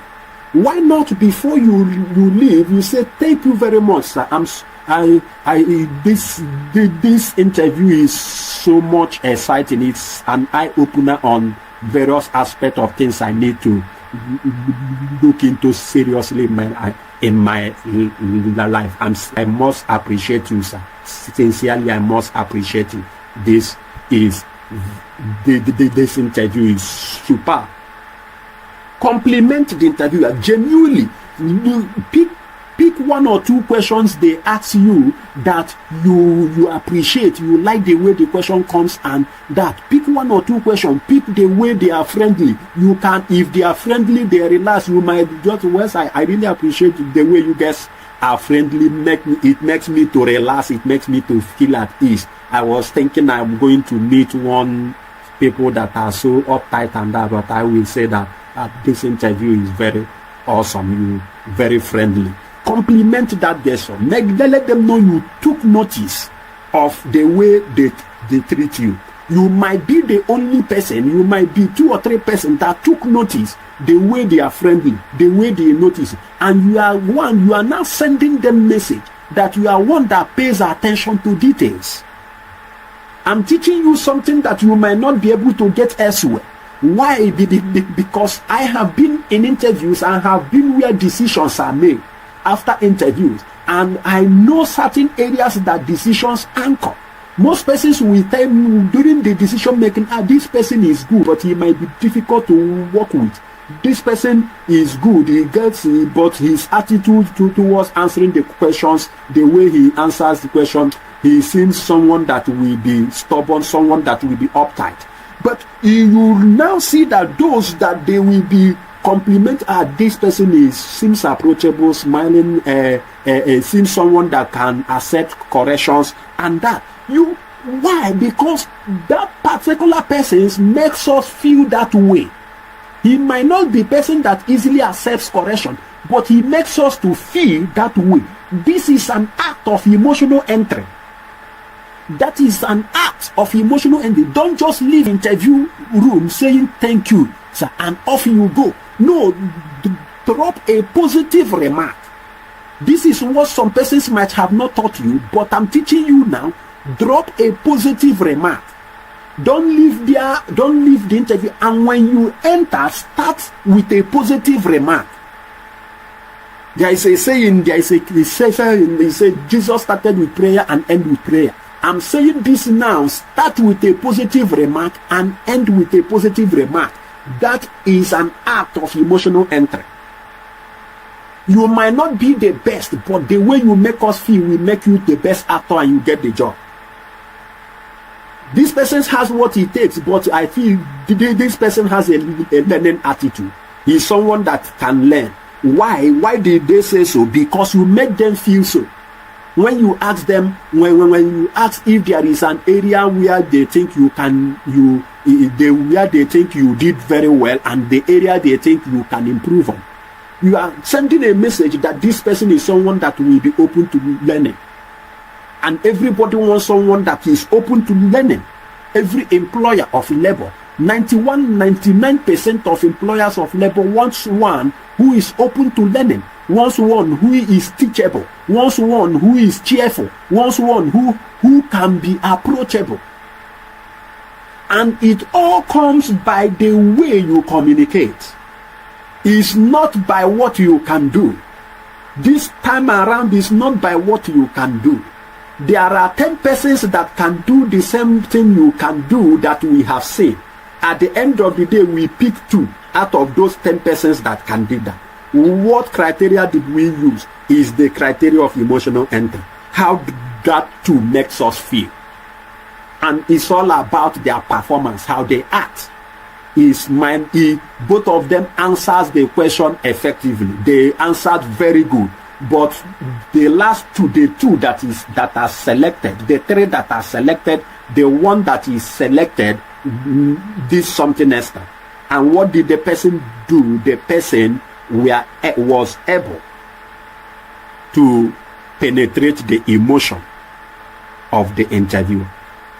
If this is the only thing I've been able to teach you today, and you get it, and you learn it and master it effectively, I will be very happy. Now, how do you go about the emotional entry? First of all, I have said working excitement and then with a smile, maintain a positive handshake while maintaining an eye contact. While you are shaking the interviewer, don't look away. Maintain an eye contact with a smile. You are confident. That shows how assertive you are, and that shows how friendly you are. Imagine someone greeting you and the person is shaking you and the person is looking away. You will feel that the person is not interested in the conversation. He's not interested in the interaction. He's not really a confident person. So you maintain an eye contact with the interviewer with a firm handshake, not a very strong grip, a firm handshake with the interviewer. Smile and then compliment. Either you compliment the growth of the company in the industry, you compliment the product the organization launched, you compliment their service, or after that then you compliment those in the interview, maybe the settings, the interview settings, or the conduciveness of the place. I really pet too much. This place is highly, very, very conducive. Or you compliment the person's outlook. That is about entry. It's about entry. So you need to understand that. But however, don't go and make it look too mechanical. Don't make it that you have already rehearsed this and you enter there. What you are saying is not in context. That is why I always recommend, when you are to compliment, look for the company product, look for the company service, look for the new product they are launching, what they are doing in the industry, and compliment about it. Instead of trying to, maybe you say you will talk about the person's tie, and you go there, the tie, you are saying something that doesn't. No. Look at the person. If there is something you compliment about the person. Whilst I really appreciate the way you give me a warmth welcome. Thank you so much, sir. You compliment attitude towards you.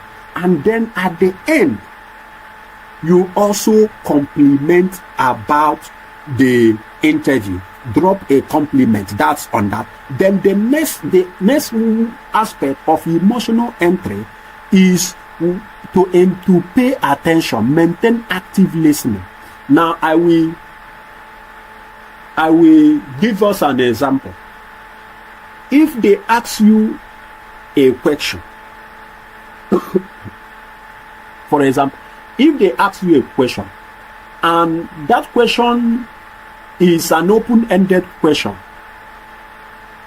it is you are letting us, you are communicating right when you ask us later, well, sir, if I got you right, what you mean is if I'm able to do this, if I'm able to do that. If the person says something that is not really clear, don't jump to answering the question. Don't jump to answering the question.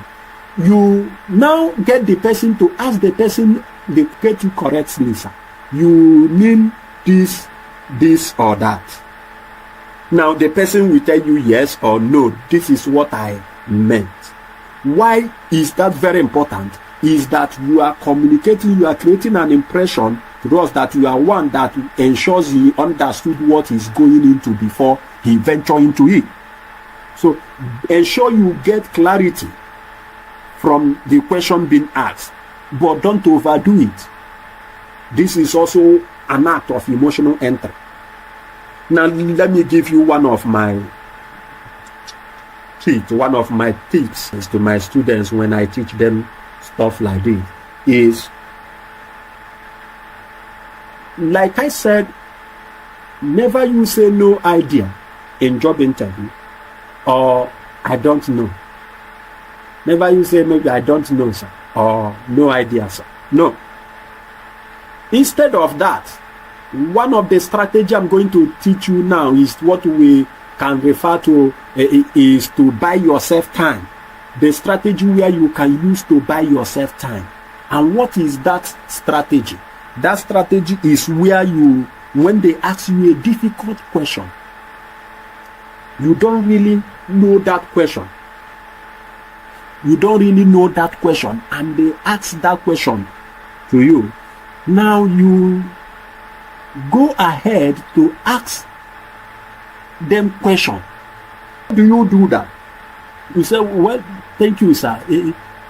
Sir, please, can you really explain this or this? Or can you really explain what you mean by this or that? I didn't really understood that aspect of the question.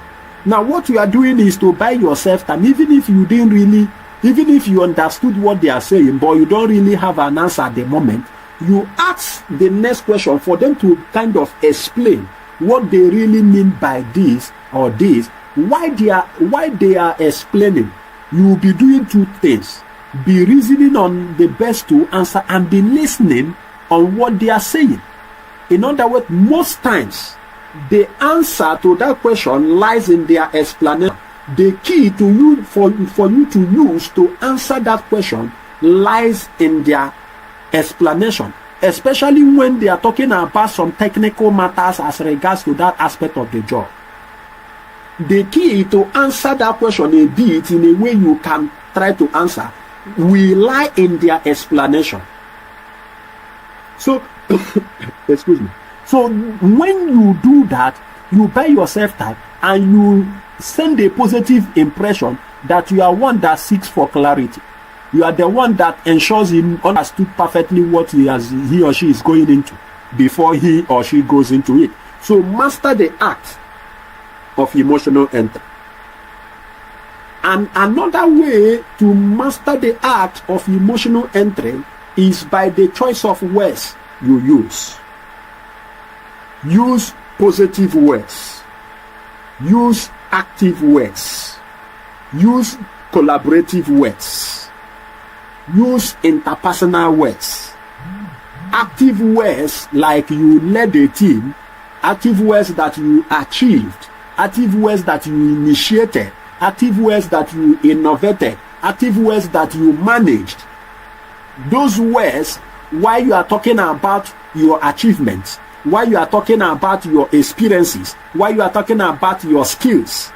For example, you might be good in data analytics, data analysis, and you say, well, I'm a skilled data analyst and I have been able to lead a team to carry out a research that at the end came out successfully.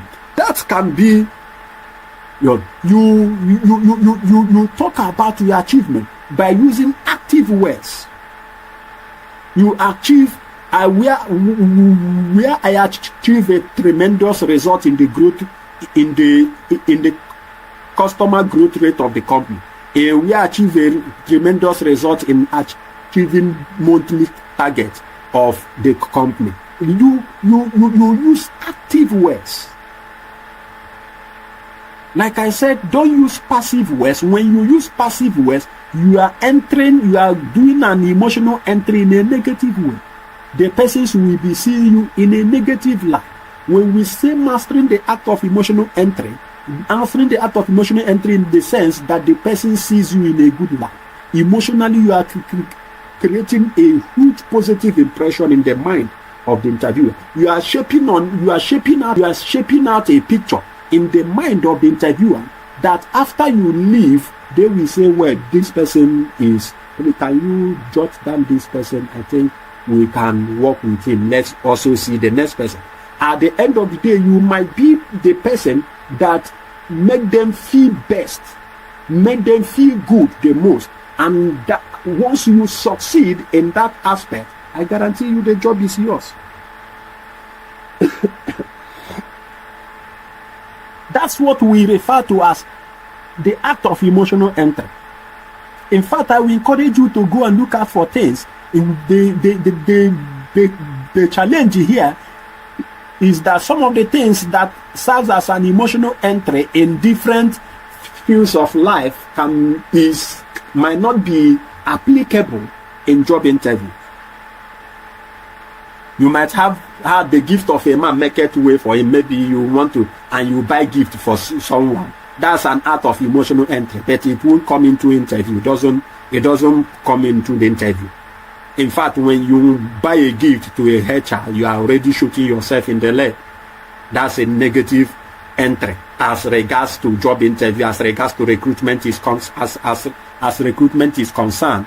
It is a negative entry. You don't go and buy gift to the HR to say, as I want to use this to appreciate you. No. But in another field, in another area, that can be an act of emotional entry. You can buy gift to your mentor, you can buy gift to an act of emotional entry, and the person will appreciate you. But in this state, you don't use that. You use a complementary aspect. You use an active listening, maintaining eye contact when the questions are being asked. Some of us, when we are asked questions, our eyes might be looking away. No, in the process of that interview, in the whole interview process, ensure that you maintain rapt attention, rapt eye contact with the interviewers.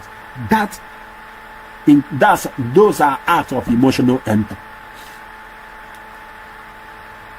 We move to the next one, to cultivate the impression of being the shining light amongst all. If you are with me when we started in the main slide of this section, you will see in the background there are many light bulbs, but one shining light bulb that distinguish that distinguish itself amongst other shining light bulbs. That is what you need to do. Cultivate the impression of being the shining light amongst all. And one of the strategy I will share with you this evening might seem absurd. Might seems I have shared it with people, and some come to me and say, won't I be found as someone being desperate? Won't I be looked at someone being desperate? I told them, no. You are saying stuff because you know you are confident to perform. I remember some of us here might have seen me talk before. I remember I told persons that if you attend my training, if you attend my lectures, my training 2-3 times, and you are not satisfied, minute me that I will give you back. That if you like, you put me on record. What is that saying? That is saying the confidence I have in myself to deliver effectively. So one of the ways you cultivate the impression of being the shining light amongst all is to use this strategy I want to say now. And what is that? Where you can start with it. For example, if they ask you, why should we give you this job? Why do you consider yourself the best candidate for this job? Or they ask you, introduce yourself to us. Or any question, what can you do for this company? Different questions, different general questions as they come. Now, once you are done, you let them know, well, I have a strong ability, I have a strong belief in myself that I am the best candidate for this job based on that I have these skills and I have been able to work with these skills to do this, to execute this project, to do this and to do that. Over the time, I have gotten 70-80% result success in executing this, in using this software, in using this my skill. In my previous work experience, I was this and that. If you finish explaining why you are the best candidate, the skills you have, this is for people that have skills. These are for people that have achievement. These are people that have records. If you don't really have record skills and that, I don't know why you will go for an interview. But if you are in an interview, you have skills and you demonstrate your skills, that's why I let persons know, do projects, whether it's with company or personal project, do project, put your skill to test. Take that skill, do project, whether it's free project, do project and have a point of reference, especially for fresh graduates. Go in, volunteer. You're a developer, you're a web developer. You can go and volunteer to company to do their front end, their website for them for free. If they need you to manage it, then you can charge them. What are you doing? You are building portfolio. You are building a point of reference that yes, I've been able to work with this company. I've built a company website using my skills and that. And I want to assure you, sir, if you are looking for one, this is now where that statement comes in. If you are looking for one who will be effective, who will be productive, who will be efficient from day one, I'm the one. I'm the one. That you must stop there. If you are looking for one who will be productive, who will be effective, who will be efficient from day one, I'm the one. If you doubt me, sir, I'm willing to work for you for 1 month. If I don't perform, sack me without pay. What is that? What, you might be the only person that gives such offer. You are giving the company an offer. If you understand what I mean by offer, those of us that understand copywriting and stuff like that, you are giving the company an offer, a free offer, that yet if you doubt me, I'm willing to work for you for 1 month if I don't perform. If you didn't see result, if you didn't see my productivity, sack me. You are giving them an offer and you might be the only person that gave such offer. And what does that mean? You are the one, you are the shining light amongst all. You are the shining light amongst all. You are the shining light amongst all. That's what mostly, that's what you are doing.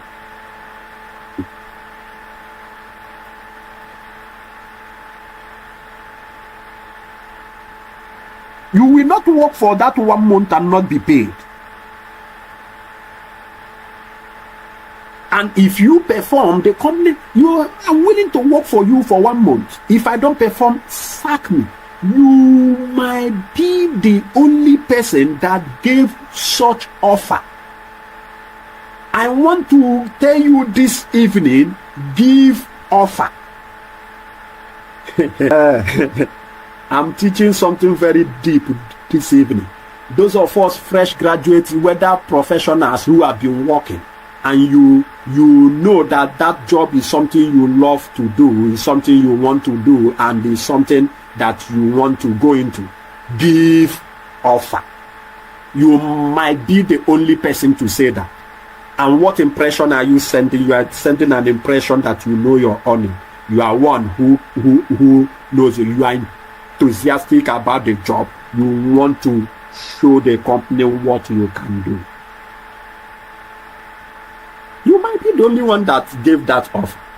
So this is one of the ways you cultivate the impression of being the shining light amongst all. Please note this. You don't say this, I'm willing to work for you for 1 month if you don't perform, sack me, and you don't have skill, you don't have track record. That is where I need to establish this point now. That's where you will be seen as someone sounding desperate.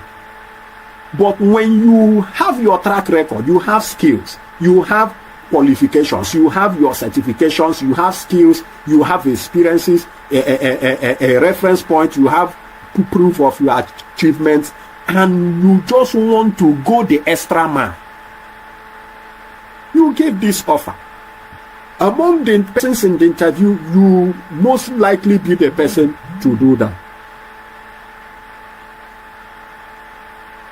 That's one of the strategies of seen as the one as the shining lights amongst them. Another strategy is those of us that have projects. That's why I encourage us to build our portfolios. Build your portfolios, different projects you have done, put it together, upload it on your GitHub, have a GitHub account, upload your projects on your portfolios online, and then refer them. Now, if you doubt my achievement, I have my works that you can look at online. That's the link. This is the link to some of the projects I have done. You might be one of the few persons that come along with their projects in their portfolio. I'm giving you this as a guarantee. Most persons don't have a point of reference, especially fresh graduates. When we see fresh graduates that have gone the extra mile to have projects they have done and were able to showcase their portfolios, those persons get the job. Once that emotional entry is done, you cultivate the impression of being the shining light. The first is to master the act of emotional entry. The second is to cultivate the impression of being the shining light amongst all.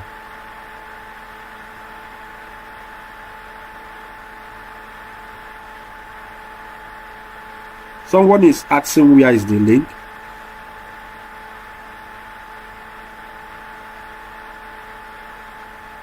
Okay.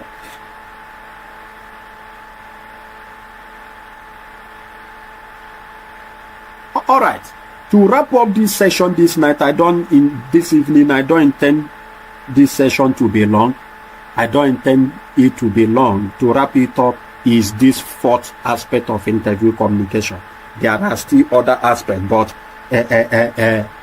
time might not permit us, because I don't want to have a 2-hour section. Maybe next week I might plan for 2-hour section. I might plan for 2-hour section But this evening, I will not want to go far in that. This next on the interview communication is to treat the interview session as a selling process. How do you communicate when you are selling to persons? How do you communicate? One of the things you do is to confidently let the person know that your product is the best. The product has quality. You begin to talk about the features of the product. You begin to talk about the features of the features of the services. If you are rendering services, what are the features? What are the things the services are that are included in the services? If you are giving out a product, what are the features of the product? What are the things that will make the customer to buy? Now, in dealing with that, let me go deeper into this. In dealing with this, you might be selling a product. What attracts one customer to that product might be different to what attracts another customer to that same product. Now see yourself as a product. What attracts a company to you might be different from what attracts another person to you. So it is your duty as a product and as a sales professional to discover what we call the pain point. The pain point of the company or the interviewer. What's the pain point? In other words, what are the things what are the major need? What are the critical need of the interviewer, of the employer, as regards to his company, as regards to the position he or she is applying for? In fact, let me tell us this. Before I proceed to this, let me state this. Any skill you have is important and must be included on your CV. Establish that fact. Any skill is important. Every skill you have and that you can defend must be included in your CV. Must reflect on your CV. I have been saying this every now and then. Every skill you have is important and must reflect on your CV. You might have had persons put relevant skills, the skills that are relevant to the job. That is correct. But I want to take it further. I'm taking it further for you this evening. Put both the relevant ones and the ones you think that is not relevant. Now let me share one experience with you. In a job interview section I was, the person came for an interview as a marketer for a company. The person came for an interview as a marketer. But inside his CV, the person put inside his CV that he's also a phone and system engineer. He can repair phone, he can repair laptops and stuff like that. And do you know, to cut everything short, do you know that that person now got employed not as a marketer, but as a head of department that the company started as called their customer service center.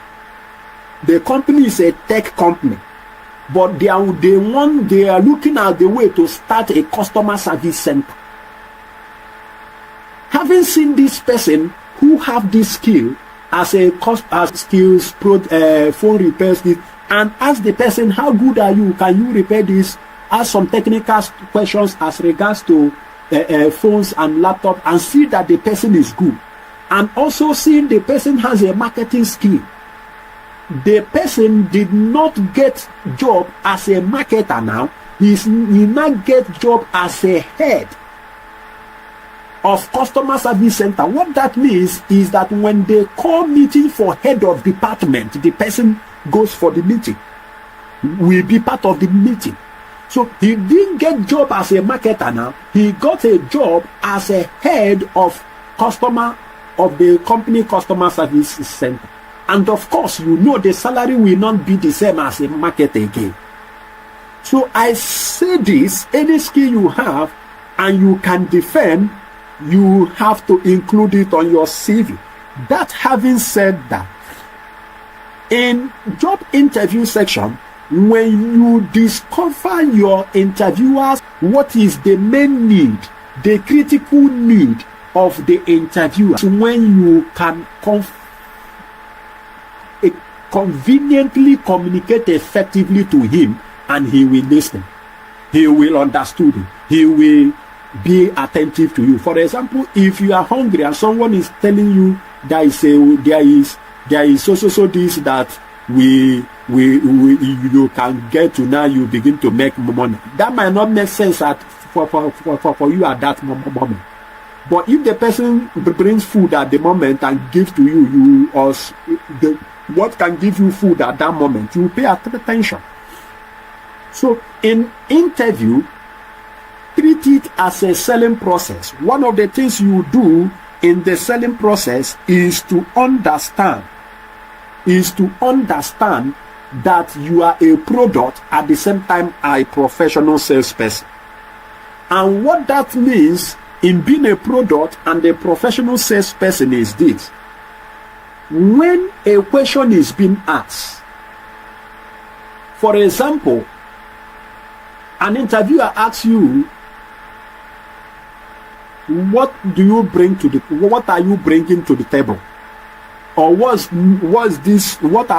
are new things you think you can, what is new ideas, what is new initiative, what is new, what's new idea, what new initiative, what idea are you bringing to the table that is new? What is that you feel you can do better when we bring you in? That is an open-ended question. This question, it seems vague. It seems this. You might just begin to answer certain things that is not really what the interviewer need. So when this question is asked, as a salesperson, for example, when somebody asks you, what do you think this product can do? You might ask the person, what do you need this product for? So that I can know if this product can do it, or the way you can use it better. The person will tell you, okay, I need this product for this, I need it for that. That's beautiful. Then this product is the best product that can get you that.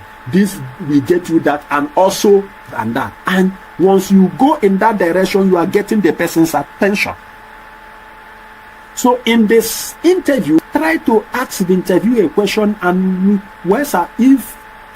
can you really indicate in what aspect or in what area are you referring to that? In what area of marketing? Is it in the area of softwares, or is it in the area of business? Ask the interviewer the question, what area he or she is focusing on. When he says, okay, what new idea are you bringing in the area of our marketing, for example, then you know that when you are answering the question now, you are tailoring your answer to the area of marketing. You are no longer you are not majorly talking about that. When you are done talking about that, then you can now say, okay, that also I can also do stuff in this area, I can also do stuff in the other area. But as regards to the area of marketing, I feel these and these are the new stuff I'm bringing in. Now you have been able to tailor your answer to the interviewer's need, to the interviewer's pain point. When he tells you the area of marketing, you know that the interviewer is more interested in marketing. If he tells you, well, in the area of the documentation, you know that the interviewer is interested in documentation. If he tells you in the area, well, what new stuff are you bringing in? You ask him, in what area, so that I can tailor my answer to read. You have the right to ask questions. You can say, in this area, in what area, and the person now tell you, okay, in the area of our marketing, the area of our sales, in the area of our production, manufacturing, then you can tailor your answer. This is one of the key ways of treating every interview section as a selling process. Understanding that you are a sales professional, understanding that you are a sales professional, and understanding that you are a product. If you look out for your unique abilities and you sell it to the company in such a way that it suits the company, that is why it's relevant. Some persons might have not told you this. You might have not had this. You are not just there to answer questions. You can also ask questions during the interview process. Not only towards the end of the interview and they now ask you, do you have any question for us? No, not only that. During the interview process, you can ask questions. And that is where we will wrap up today's section on interview series. I'm starting this aspect, how to communicate effectively in interview, because it's one of the critical parts of 21st century job interview success. So I'm stopping here today. Next week, Thursday, is another time, 4 p.m. We are having this weekly section on interview series to help job seekers, fresh graduates, even professionals to ace their job interviews. And that is committed to do. If you are one of the person that know me, you know that once I'm committed to doing some of these things, I do it to the end. And it's something we are committed to do. And same time next week, Thursday, we are going to be going into the final sessions, and we still have interview tests to deal with. We still have job interview questions to deal with. We still have formats of interviews, different interview, phone interview, virtual interview like Zoom, Google Meet, Microsoft Teams, those interviews, walk-in interview, lunch interview, different formats of interview and different things to expect. We are going to be going through all those stuff to prepare us adequate for any aspect of interview and also handle job interview questions as it seems. If you are yet to subscribe, kindly do well to hit the subscribe button so as to get updates. You hit on the notification bell. Once we go live, you will be notified, because most times I might not have time, especially if I go out on Thursday. I might not have time to share the link on several groups. I might not have time to share the links on several groups. So if you are here, you are yet to subscribe, hit the notification bell, so as once we go live on this aspect, you will be notified. And also from time to time, we conduct a free live training session on this channel on tech skills like the analysis, Excels, web designs. We are working to this platform to teach us basics of web design or web design for free. So if you are not yet a part of this community, I will encourage you to be part of this community on YouTube, to subscribe. And it's on this time I will want to open the floor. Any person, if you have any question as regards to what we have taught to today, if you have any question, drop it in the chat box now. Drop it in the chat box. I will attend to it. Welcome to interview communication series. We are going to be looking at how you can effectively communicate in job interview so as to end that job interview, so as to win or to secure that job.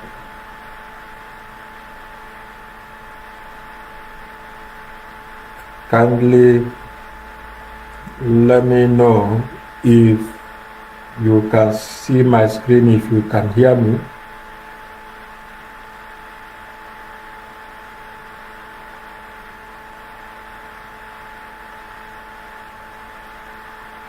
Please drop in the comment section if you can hear me, if you can see my screen.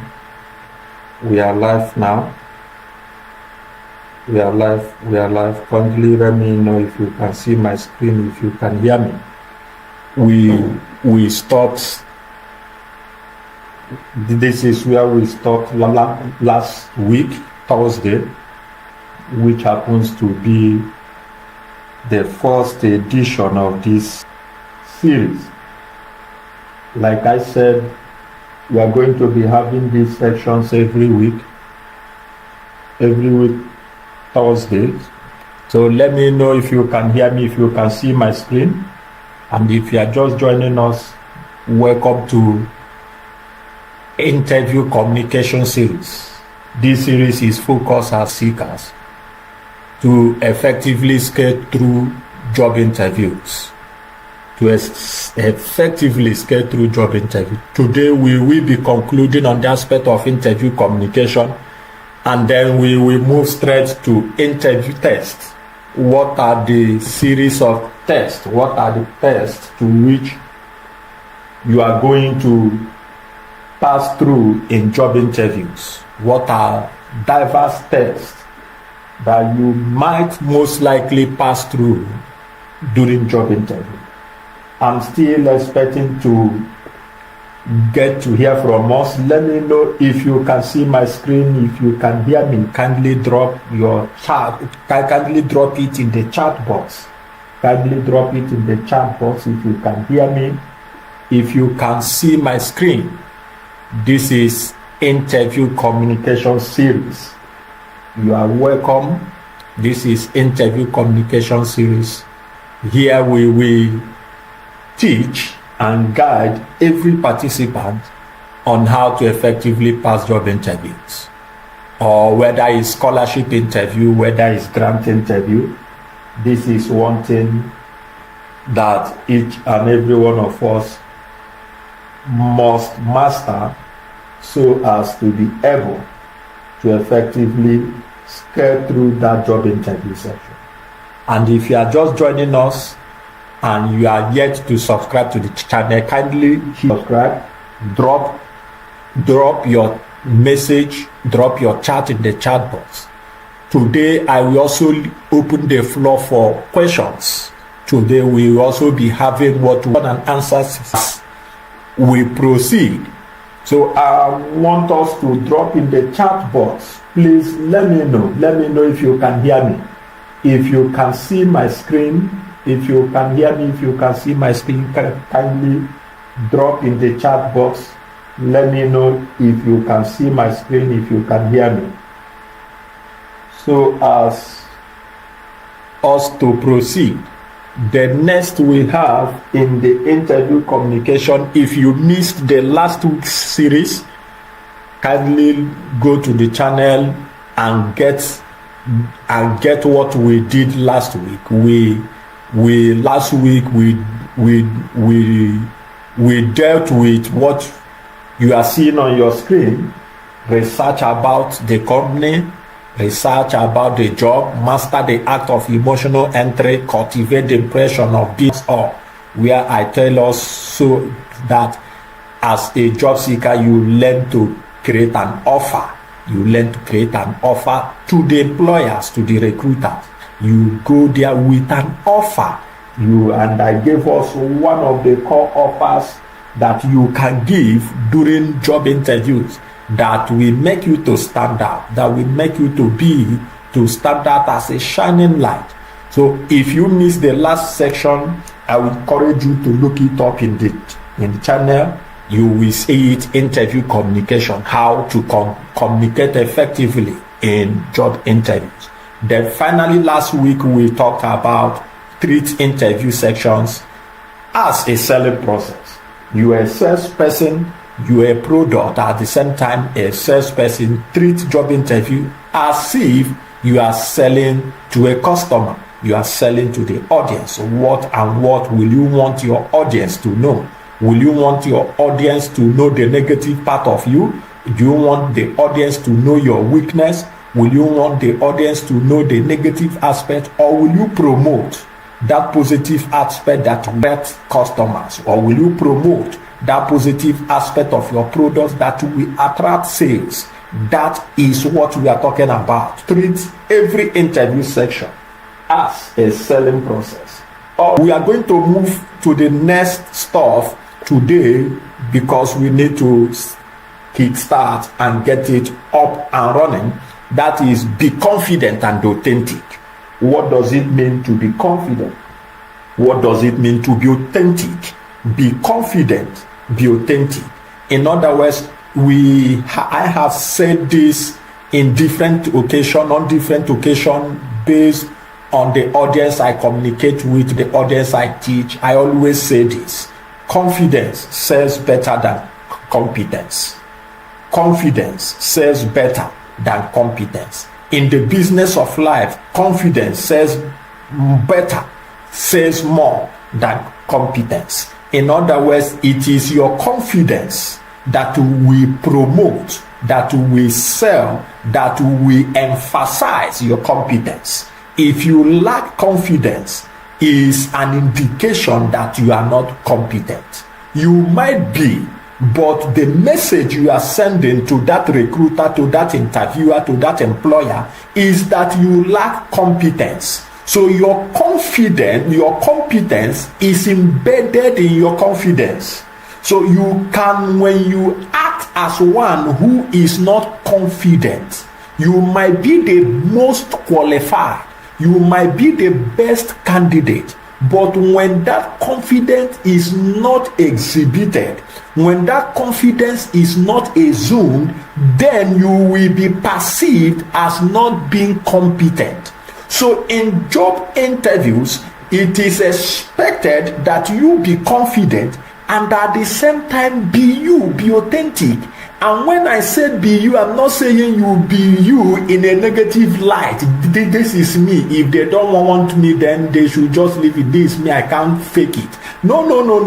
Everybody has his own backside. When we say be authentic, be real, be authentic in your positive aspect. Be authentic in your positive part. Don't go there and say,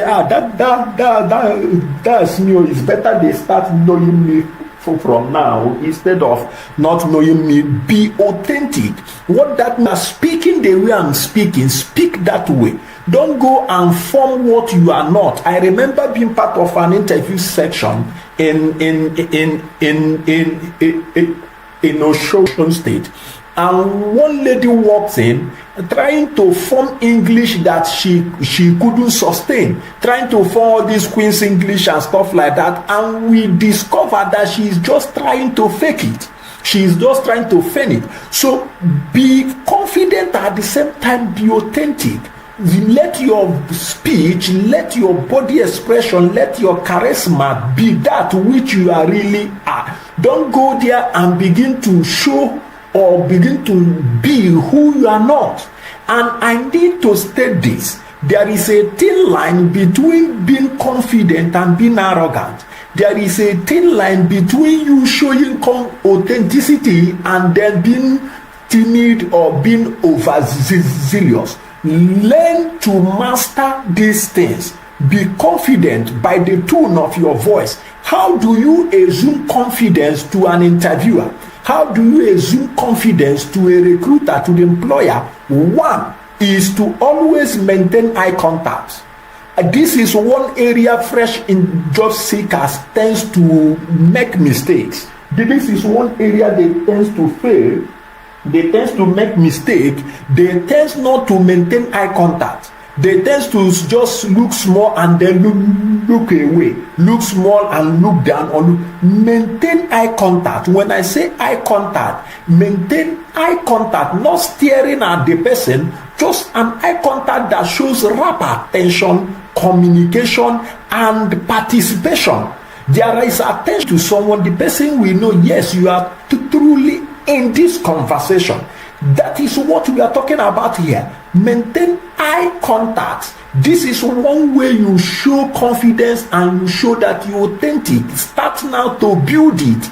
Don't say when I go for an interview, I will remember to maintain eye contact. It is nature. It is natural that sometimes if you are not one who practice attentive listening, then you might not really be effective in this regard. So one way to show interviewer your level of confidence, your level of being authentic, one is to maintain eye contact.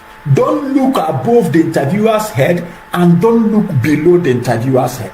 Maintain eye contact. Number two, ways in which you communicate confidence. Number two, ways in which you send the impression of one who is authentic and confident is to extend firm handshake.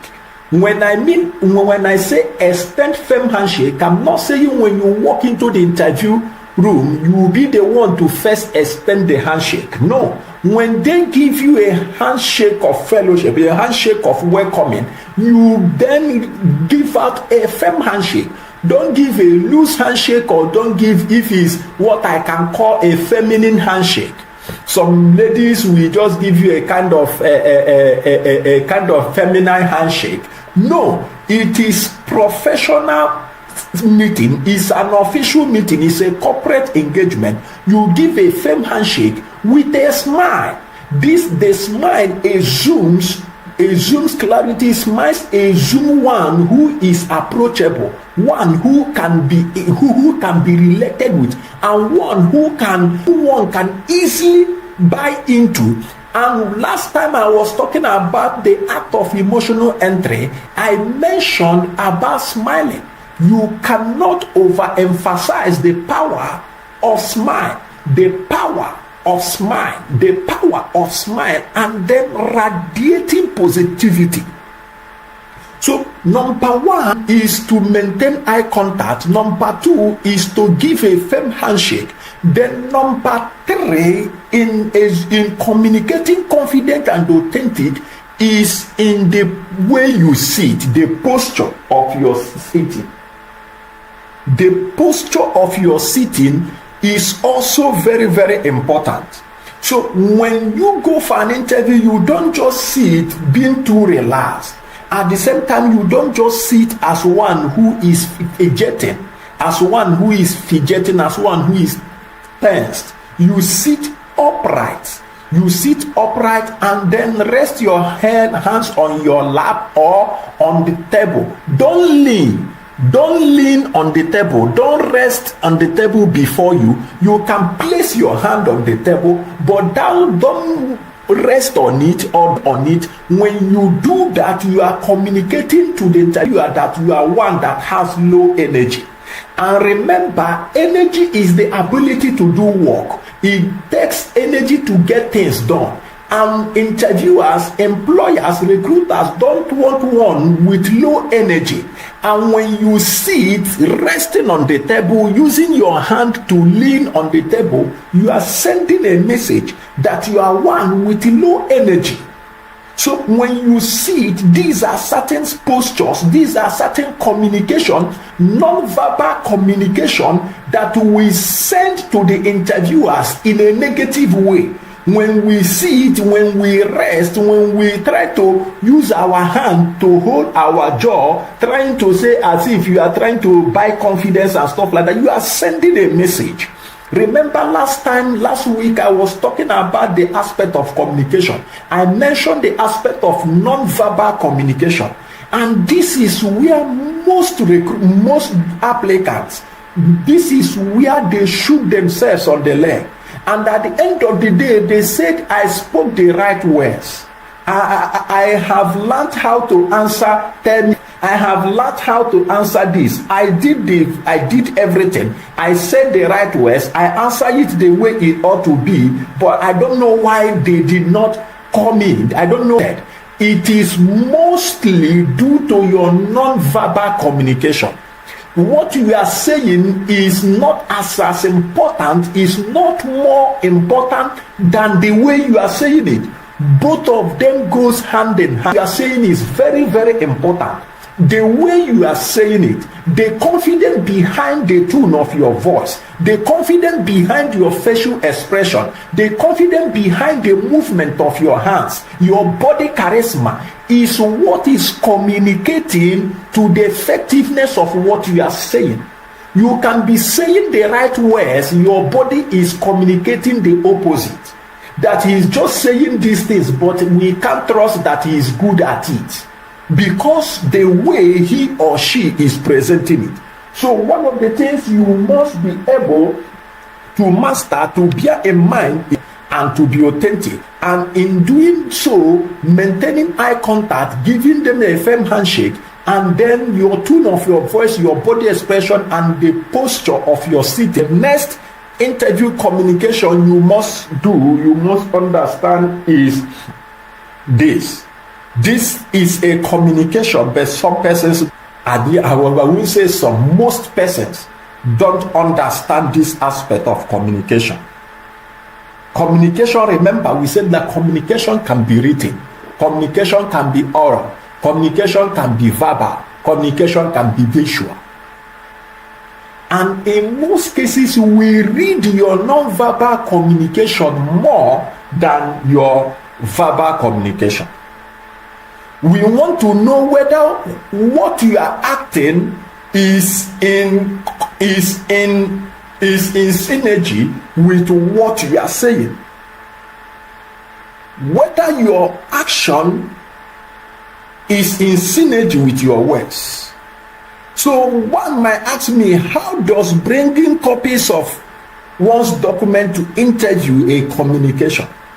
How can we group it under interview communication? And I want to let you know now. How can we group it under communication? That's what one might ask. And how we group this is still under non-verbal communication. Now, when interviewers see that among the persons that are called for was sent out to interviewees, the company did not ask them to bring copies of their document. The company did not ask them. But you, coming for that interview, decide to bring copies of your credentials, documents. You are one that is sending message. You are communicating to us that you are one that is proactive. You are one that is proactive. In other words, you can think ahead. You are one that can take a proactive measure. Peradventure things happen, I can be able to take care of it. You think ahead. You are one that can fall in the category of what the Bible calls the 5 wise virgins, whom went ahead to think ahead and took extra oil. What you just did is, peradventure, you are being asked. Then if you are not asked, you didn't have anything to lose. It's a highly calculated risk. You are on the right side of the divide. So when you bring copies of your documents to interview, you are sending message to interviewers that you are one that ensure that you are prepared. You cross the T's and dot the I's. In whatsoever you are doing, you ensure that you mitigate, you remove every necessary loopholes. That's a communication you are sending to us. You are telling us you are one. You think ahead. So I want to tell you this evening, if you have not been told by any person, by anybody, which most times these things have not been communicated to us, especially fresh graduates. If you have not been told, I'm telling you today, anytime you are going for a job interview, anytime you are going for any interview, scholarship interview, grant interview, whatsoever interview, ensure you take along with you copies of your documents. Ensure you take along with you copies of your documents. This is very important. Then the next one is to maintain good and positive body language. That cannot be overemphasized. Maintaining good and positive body language cannot be overemphasized. Be sure that you give a fair handshake tone of your voice. Don't rush the questions. Just allow them to finish their question, then you can pause and answer. Maintain good and positive body language. Don't sit like someone who is tired.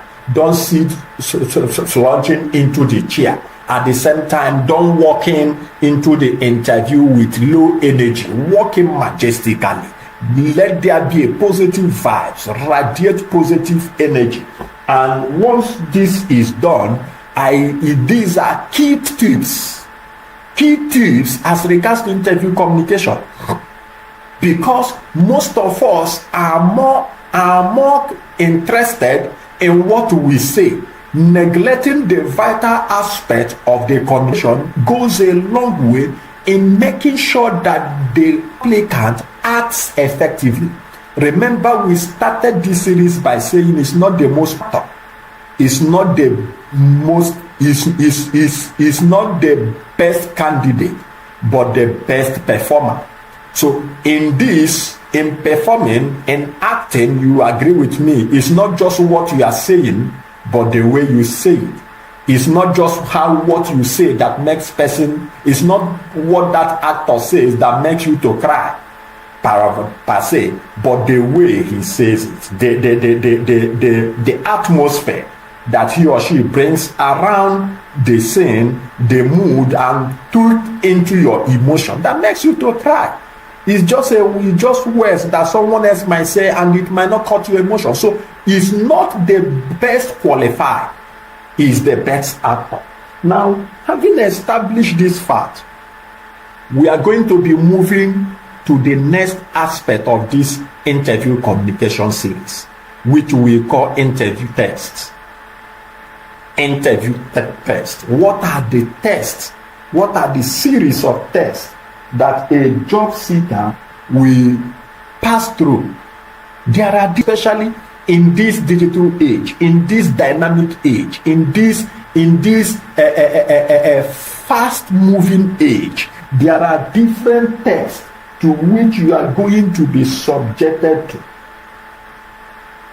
There are different tests to which you are going to be subjected to in this digital age, in this dynamic age, in this fast-paced age. You are going to be subjected to different kinds of tests.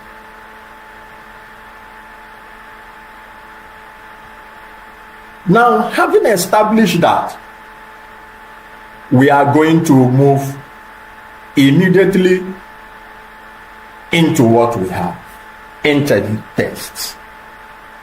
Now let's get the first test. We call it stress interview. If you have been under my lectures for past years, you will notice that I always talk about this called stress test, stress interview rather. We have stress interview, we have stress test. You will agree with me that I have always hammered on this. Why we use this stress interview, especially for candidates that are going to come in contact with stress, pressure, customers pressuring them, work-related pressure, this person calling for his attention, this person asking for his attention, and what have you. How will such a person deal with it? How will such a person handle such stress? And that is one of the tests you are going to go through. You might be put through in job interview. Stress interview. Now, what is stress interview? What is stress interview? We said that stress interview is this.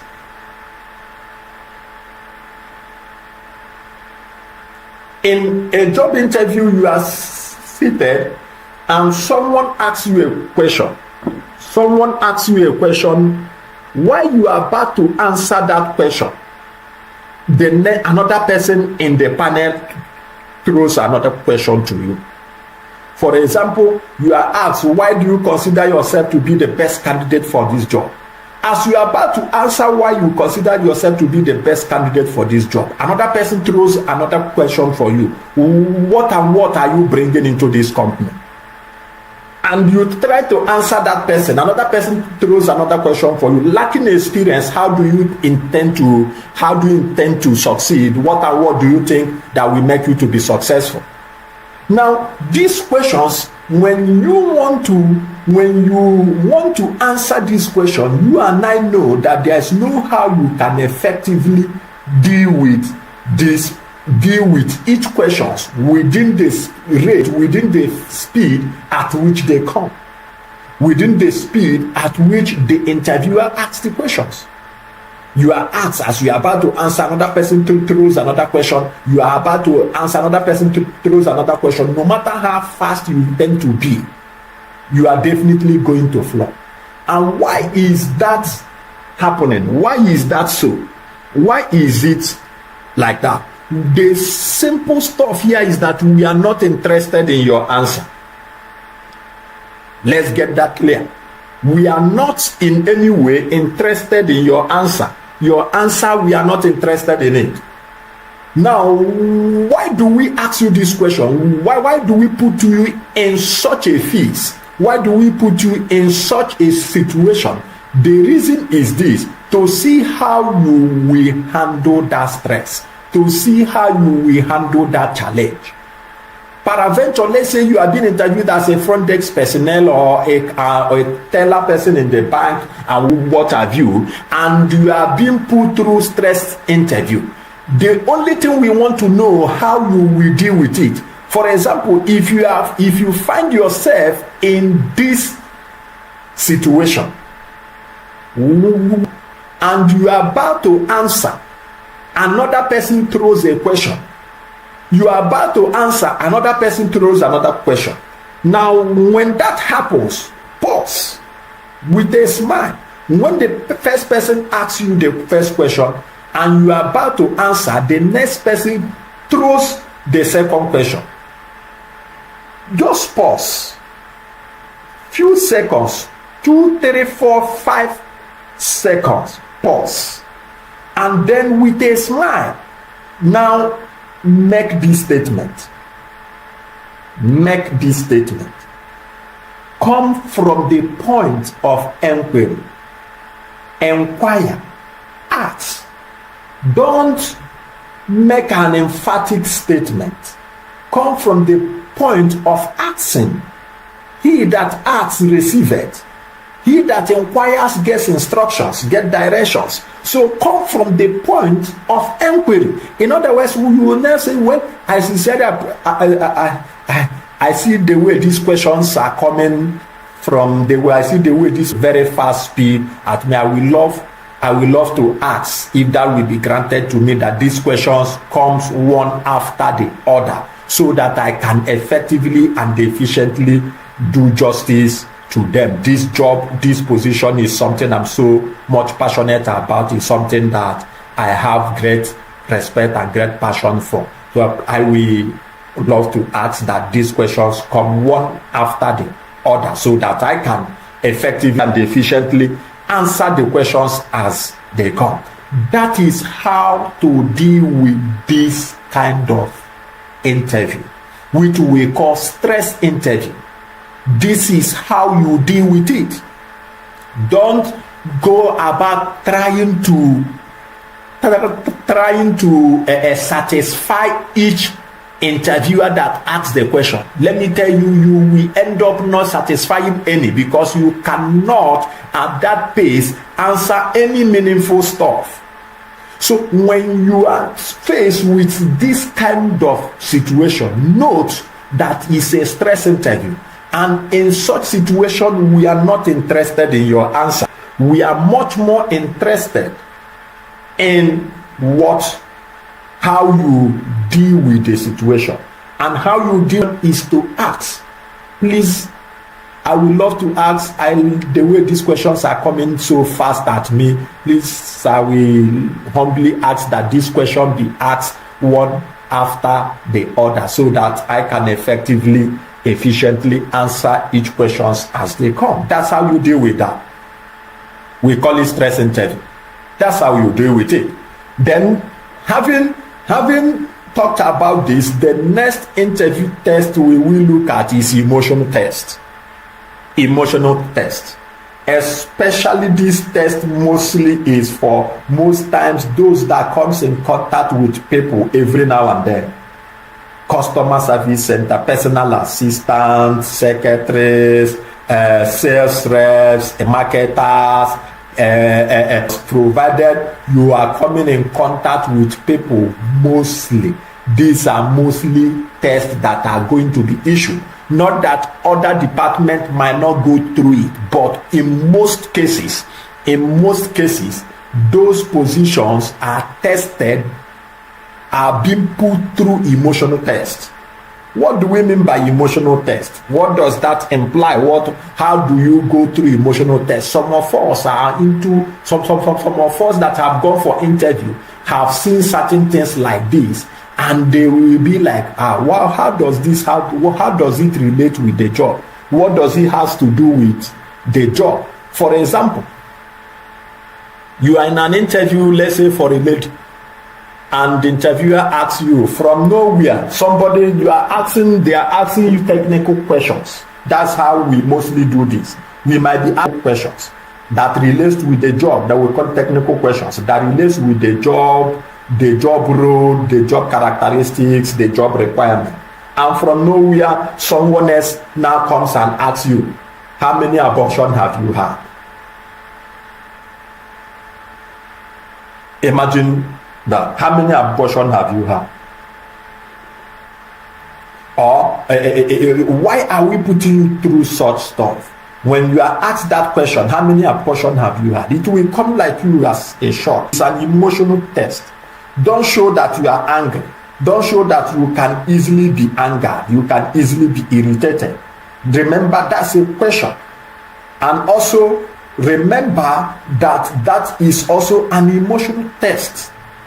We want to know how emotionally mature are you? How emotionally stable are you? So in that regard, how many abortions have you had? The way you deal with it will determine, will go a long way in decision making. Are you the one that gives it to the customers anyhow? Whenever you give them your mind, once they trample, once they go beyond that, but you just give them their mind without minding the reputation of the organization.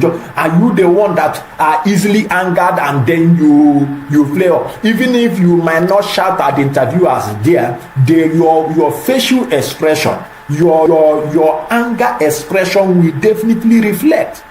If you are one who is easily irritated, who is easily angered, it will show. So when we ask you such question, how many abortions have you had? Or are you married? You said no. Why are you not married? You said this. Is it that how many relationships have you been into? You will be like, how does this have to do with my job? You said you have been into 3 relationships, 4 relationships, 5, and none of them lead to marriage. And you say, is it that is due to your bad character, or that the men are irresponsible? And we begin to probe in. The way you respond to your past relationship will let us know. So one of the things you must understand is that emotional test is there to test your emotional stability.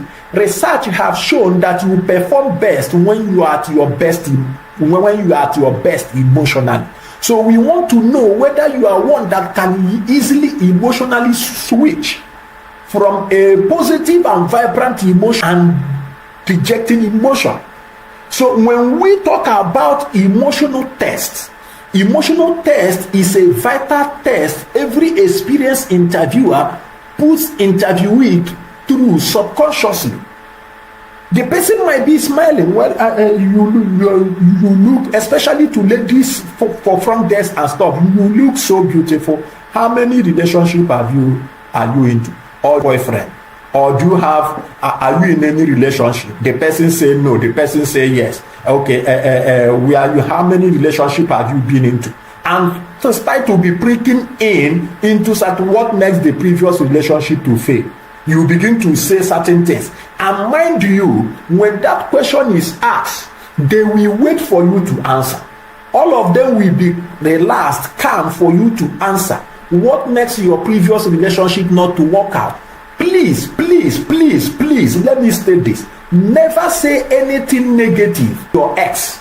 Say negative stuff about him or her. You are not painting the person bad, you are painting yourself bad. Please get this. If you can just get any reason why it fails, maybe we are not compatible, genotypes, and you just genuine reason that is a wonderful person. We are really wonderful together, and that is just that we are not really compatible medically. Don't begin to say, he's a cheat, he does this, he's a cheat, he has many girlfriends. I did not perform well. Say the area I need to improve. Those are positive ways to communicate.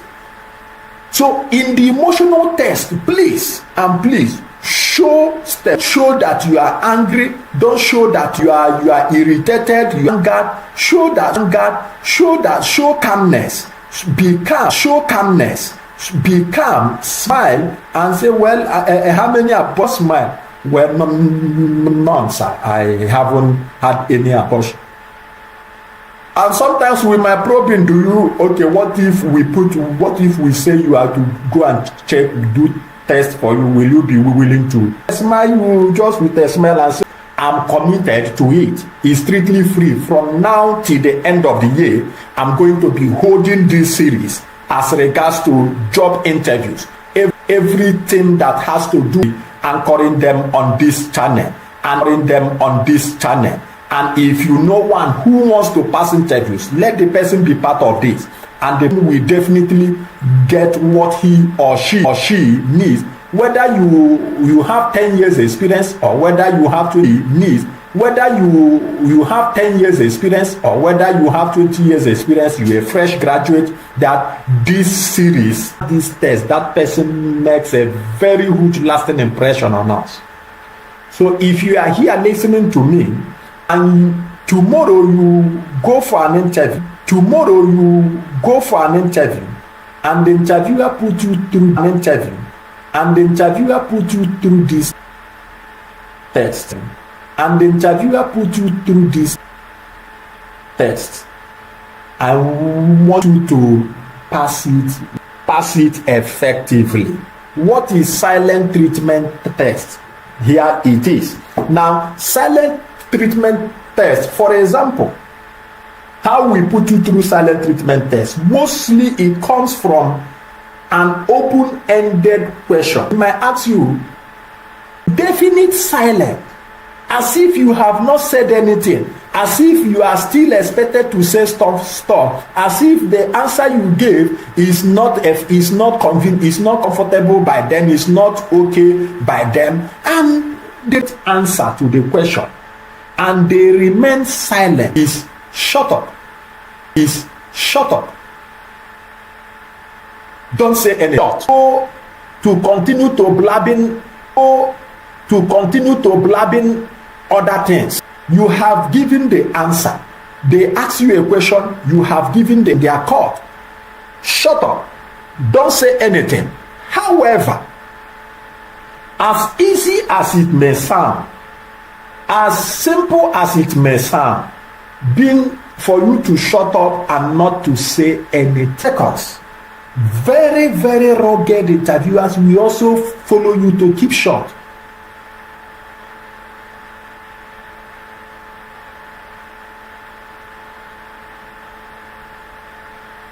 Like you experience now, you might be thinking, what is happening? Is network having issue? No, I just kept short. For us to understand, for us to have the room will be of, for us to picture ourselves in the room, and before the interviewers, they are all silent, staring at you, not staring, looking at you, and you are also silent. Will you keep short and you will be like looking down, or will you keep the question and they still keep silent? Then keep silent as well. Keep short. Because you have asked a question. Don't bridge communication. There is a communication pattern. You ask the question. And but we have stress interview. This one is stress test. And this might take me a bit of time to explain. I want you to go with me. Don't miss any bit of this stress, because you might be put through, you might go through it. Some companies, they stress test. And what is this stress test? This stress, I divided it into two. There's one I call the ACO stress test, and the one I call the AGE stress test, AGE Porter stress test. What I grouped it into. The ACO stress test is the one that will be put under severe stress. No go for. I said that in my previous lesson, in my previous section.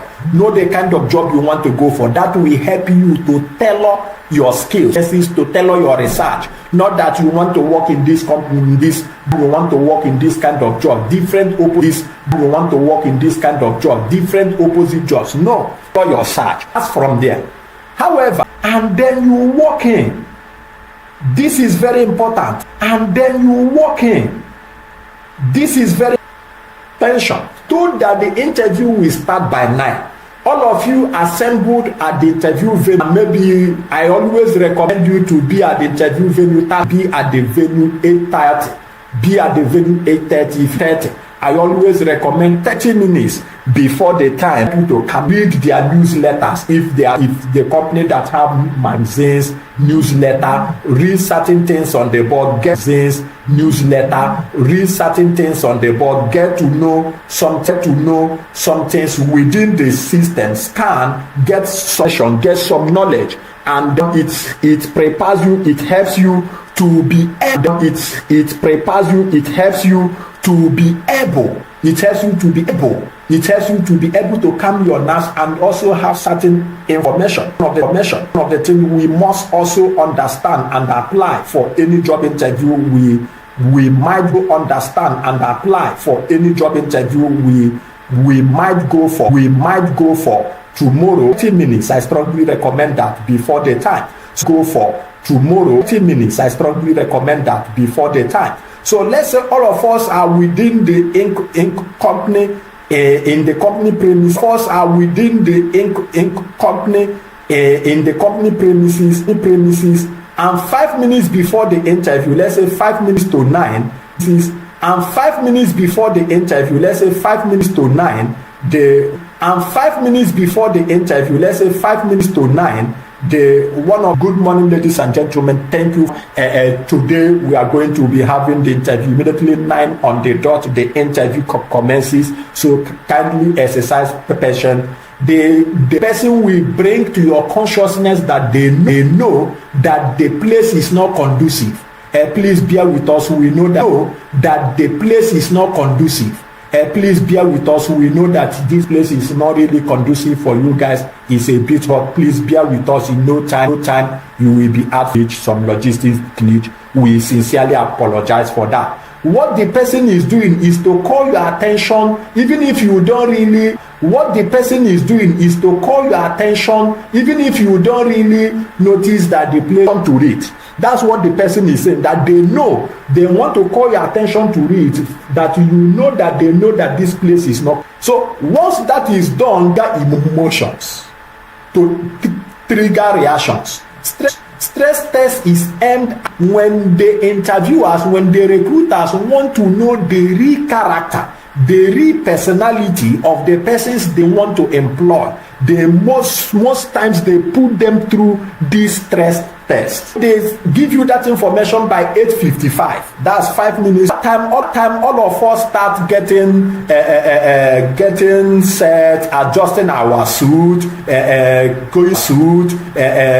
going through our documents. Those that came with their phone, through our documents. Those that came with their phone, looking at the job, stuff like that. Those the time you 9 o'clock you all assemble. The time you 9 o'clock you all assemble before 9, and then 5 minutes. Don't, ladies and gentlemen, this 5 minutes, just sit. 5 minutes, just sit, relax, and get ready for your interview. And sit, relax, and get ready for your interview. And that relax and get ready for your interview. And that question, that interview, and that question, that information is passed to draw your consciousness to time.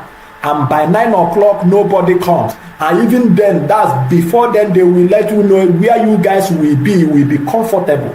AC tight, and then there will be a show glass where they will tell you, okay, as you are waiting for your interview, feel free, these snacks are for you, and for you, we are known for our hospitality and stuff like that. This is dispenser and stuff like that. This is dispenser, you can take tea if you want tea. There is coffee. There is also this refrigerator. You can take any beverage you want, any juice, drink, any beverage you want, any juice, drink, these nuts, any aspect of snacks, and take as much as. Stress test, as regards to the Ajebota stress test, is the television, the TV before you guys. We test TV before you guys. We test your observation skill. This is another aspect of interview test. What is that observation skill we are testing you to? If you are there and a humanizer, that the guy is not just a humanizer, that the guy is not just acting, he's real, he's a real humanizer in real life, and stop talking about that being so much interested, engrossed in it. Now, for sometimes it finishes 1 hour, something movie finishes, and the next thing, the super sports. CNN, Super Sports, not ESPN, Super Sports, and stuff like that, sports stations, and stuff like that, sports stations. You see the guys, we start be gisting, be talking, arguing. Messi, Ronaldo. Messi is better than Ronaldo. Ronaldo is better than Messi. This one, this club, and what have you, and that. Now get this. The challenge is not that you like football. The challenge is not that you like movies. Now the next thing that will happen is where most persons fail. Is where 70% of the person in that interview will fail. After the sports, the football, business news, 1, 2, and they switch over to CNN, business news, Al Jazeera, business news. You see that 70% of the applicants in that room lose interest. 70% in that room start pressing phone. Some will remember, most persons then will remember here. Let me 70% of persons, or 75, 80, I just want to be on the average. We lose. That company is say what you are to eat, having seen the menu. They bring you in and let me here is the menu we have. Just go through it. Feel free to order whatever you want to eat. Don't go to other stuff without making up your. But the thing you fail is when you start to be looking at it, pointing at it. You point, good afternoon, sir. Good afternoon, please. I would love to have fried rice. This. You tell the person. Don't mind where the person get. And once you are done, once you are being served without saying thank you, I want to repeat. Never leave that place without saying like I said, 90% of them serving you that day, most like part of the decision makers. So with that, you say, thank you, I really appreciate. You go take your seat. Use your eyes and scan the environment. Don't go and sit alone. Don't go and sit alone. Don't choose a table where nobody is and you go and sit alone. That's what, as you have them, feel free. This is your time. You have, feel free to drop your questions. After dealing with this interview test, I will take time to go through those questions have been dropped here. All right. Now the next question have been dropped here. All right. Now the next test is what we call selling and marketing test. Is that, for example, you are applying for a sales job, you are applying for a marketing job, or in your CV you have selling and marketing skills, and you are applying as a manager and what have you, and you are asked to market a product, or you are asked to sell a product to them. An interviewer gives you a product. Maybe they bring their product and give it to you to sell. I will deal with that later. However, if they bring out a product that you don't know and give you and say, sell this product to us, sell this item to us. For example, the person brings his phone and give to you, and you don't know his phone. You have not used his phone before. You can't really know the features of the phone, and the person brings it to you to sell, or the person remove his wristwatch and asks you to sell that wristwatch to them. I always say this: never sell it. You will have the temptation of trying to sell it, but I want to tell you today, never sell it. On the ground, if it's a product you don't know, something about selling psychology and selling process, you can't really sell effectively an item that you don't know. So when they bring out their wristwatch, when they bring out an item, when they bring out their phone and tell you, sell this phone to us, market this phone to us, which we have little or no knowledge about. I will love which we have little or no knowledge about. I will love to ask that a come back and sell it effectively. That is how it's different.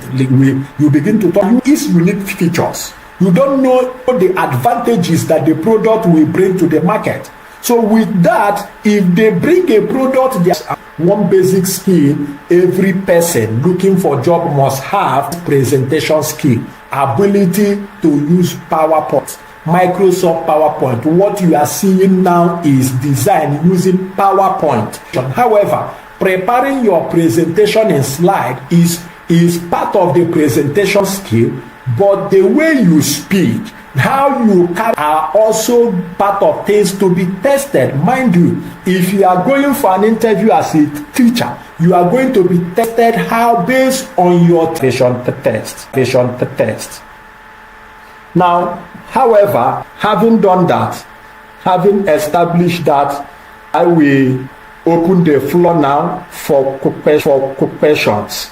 I will open the floor now for questions. If you have any questions. I will open the floor now for questions. If you have any question, kindly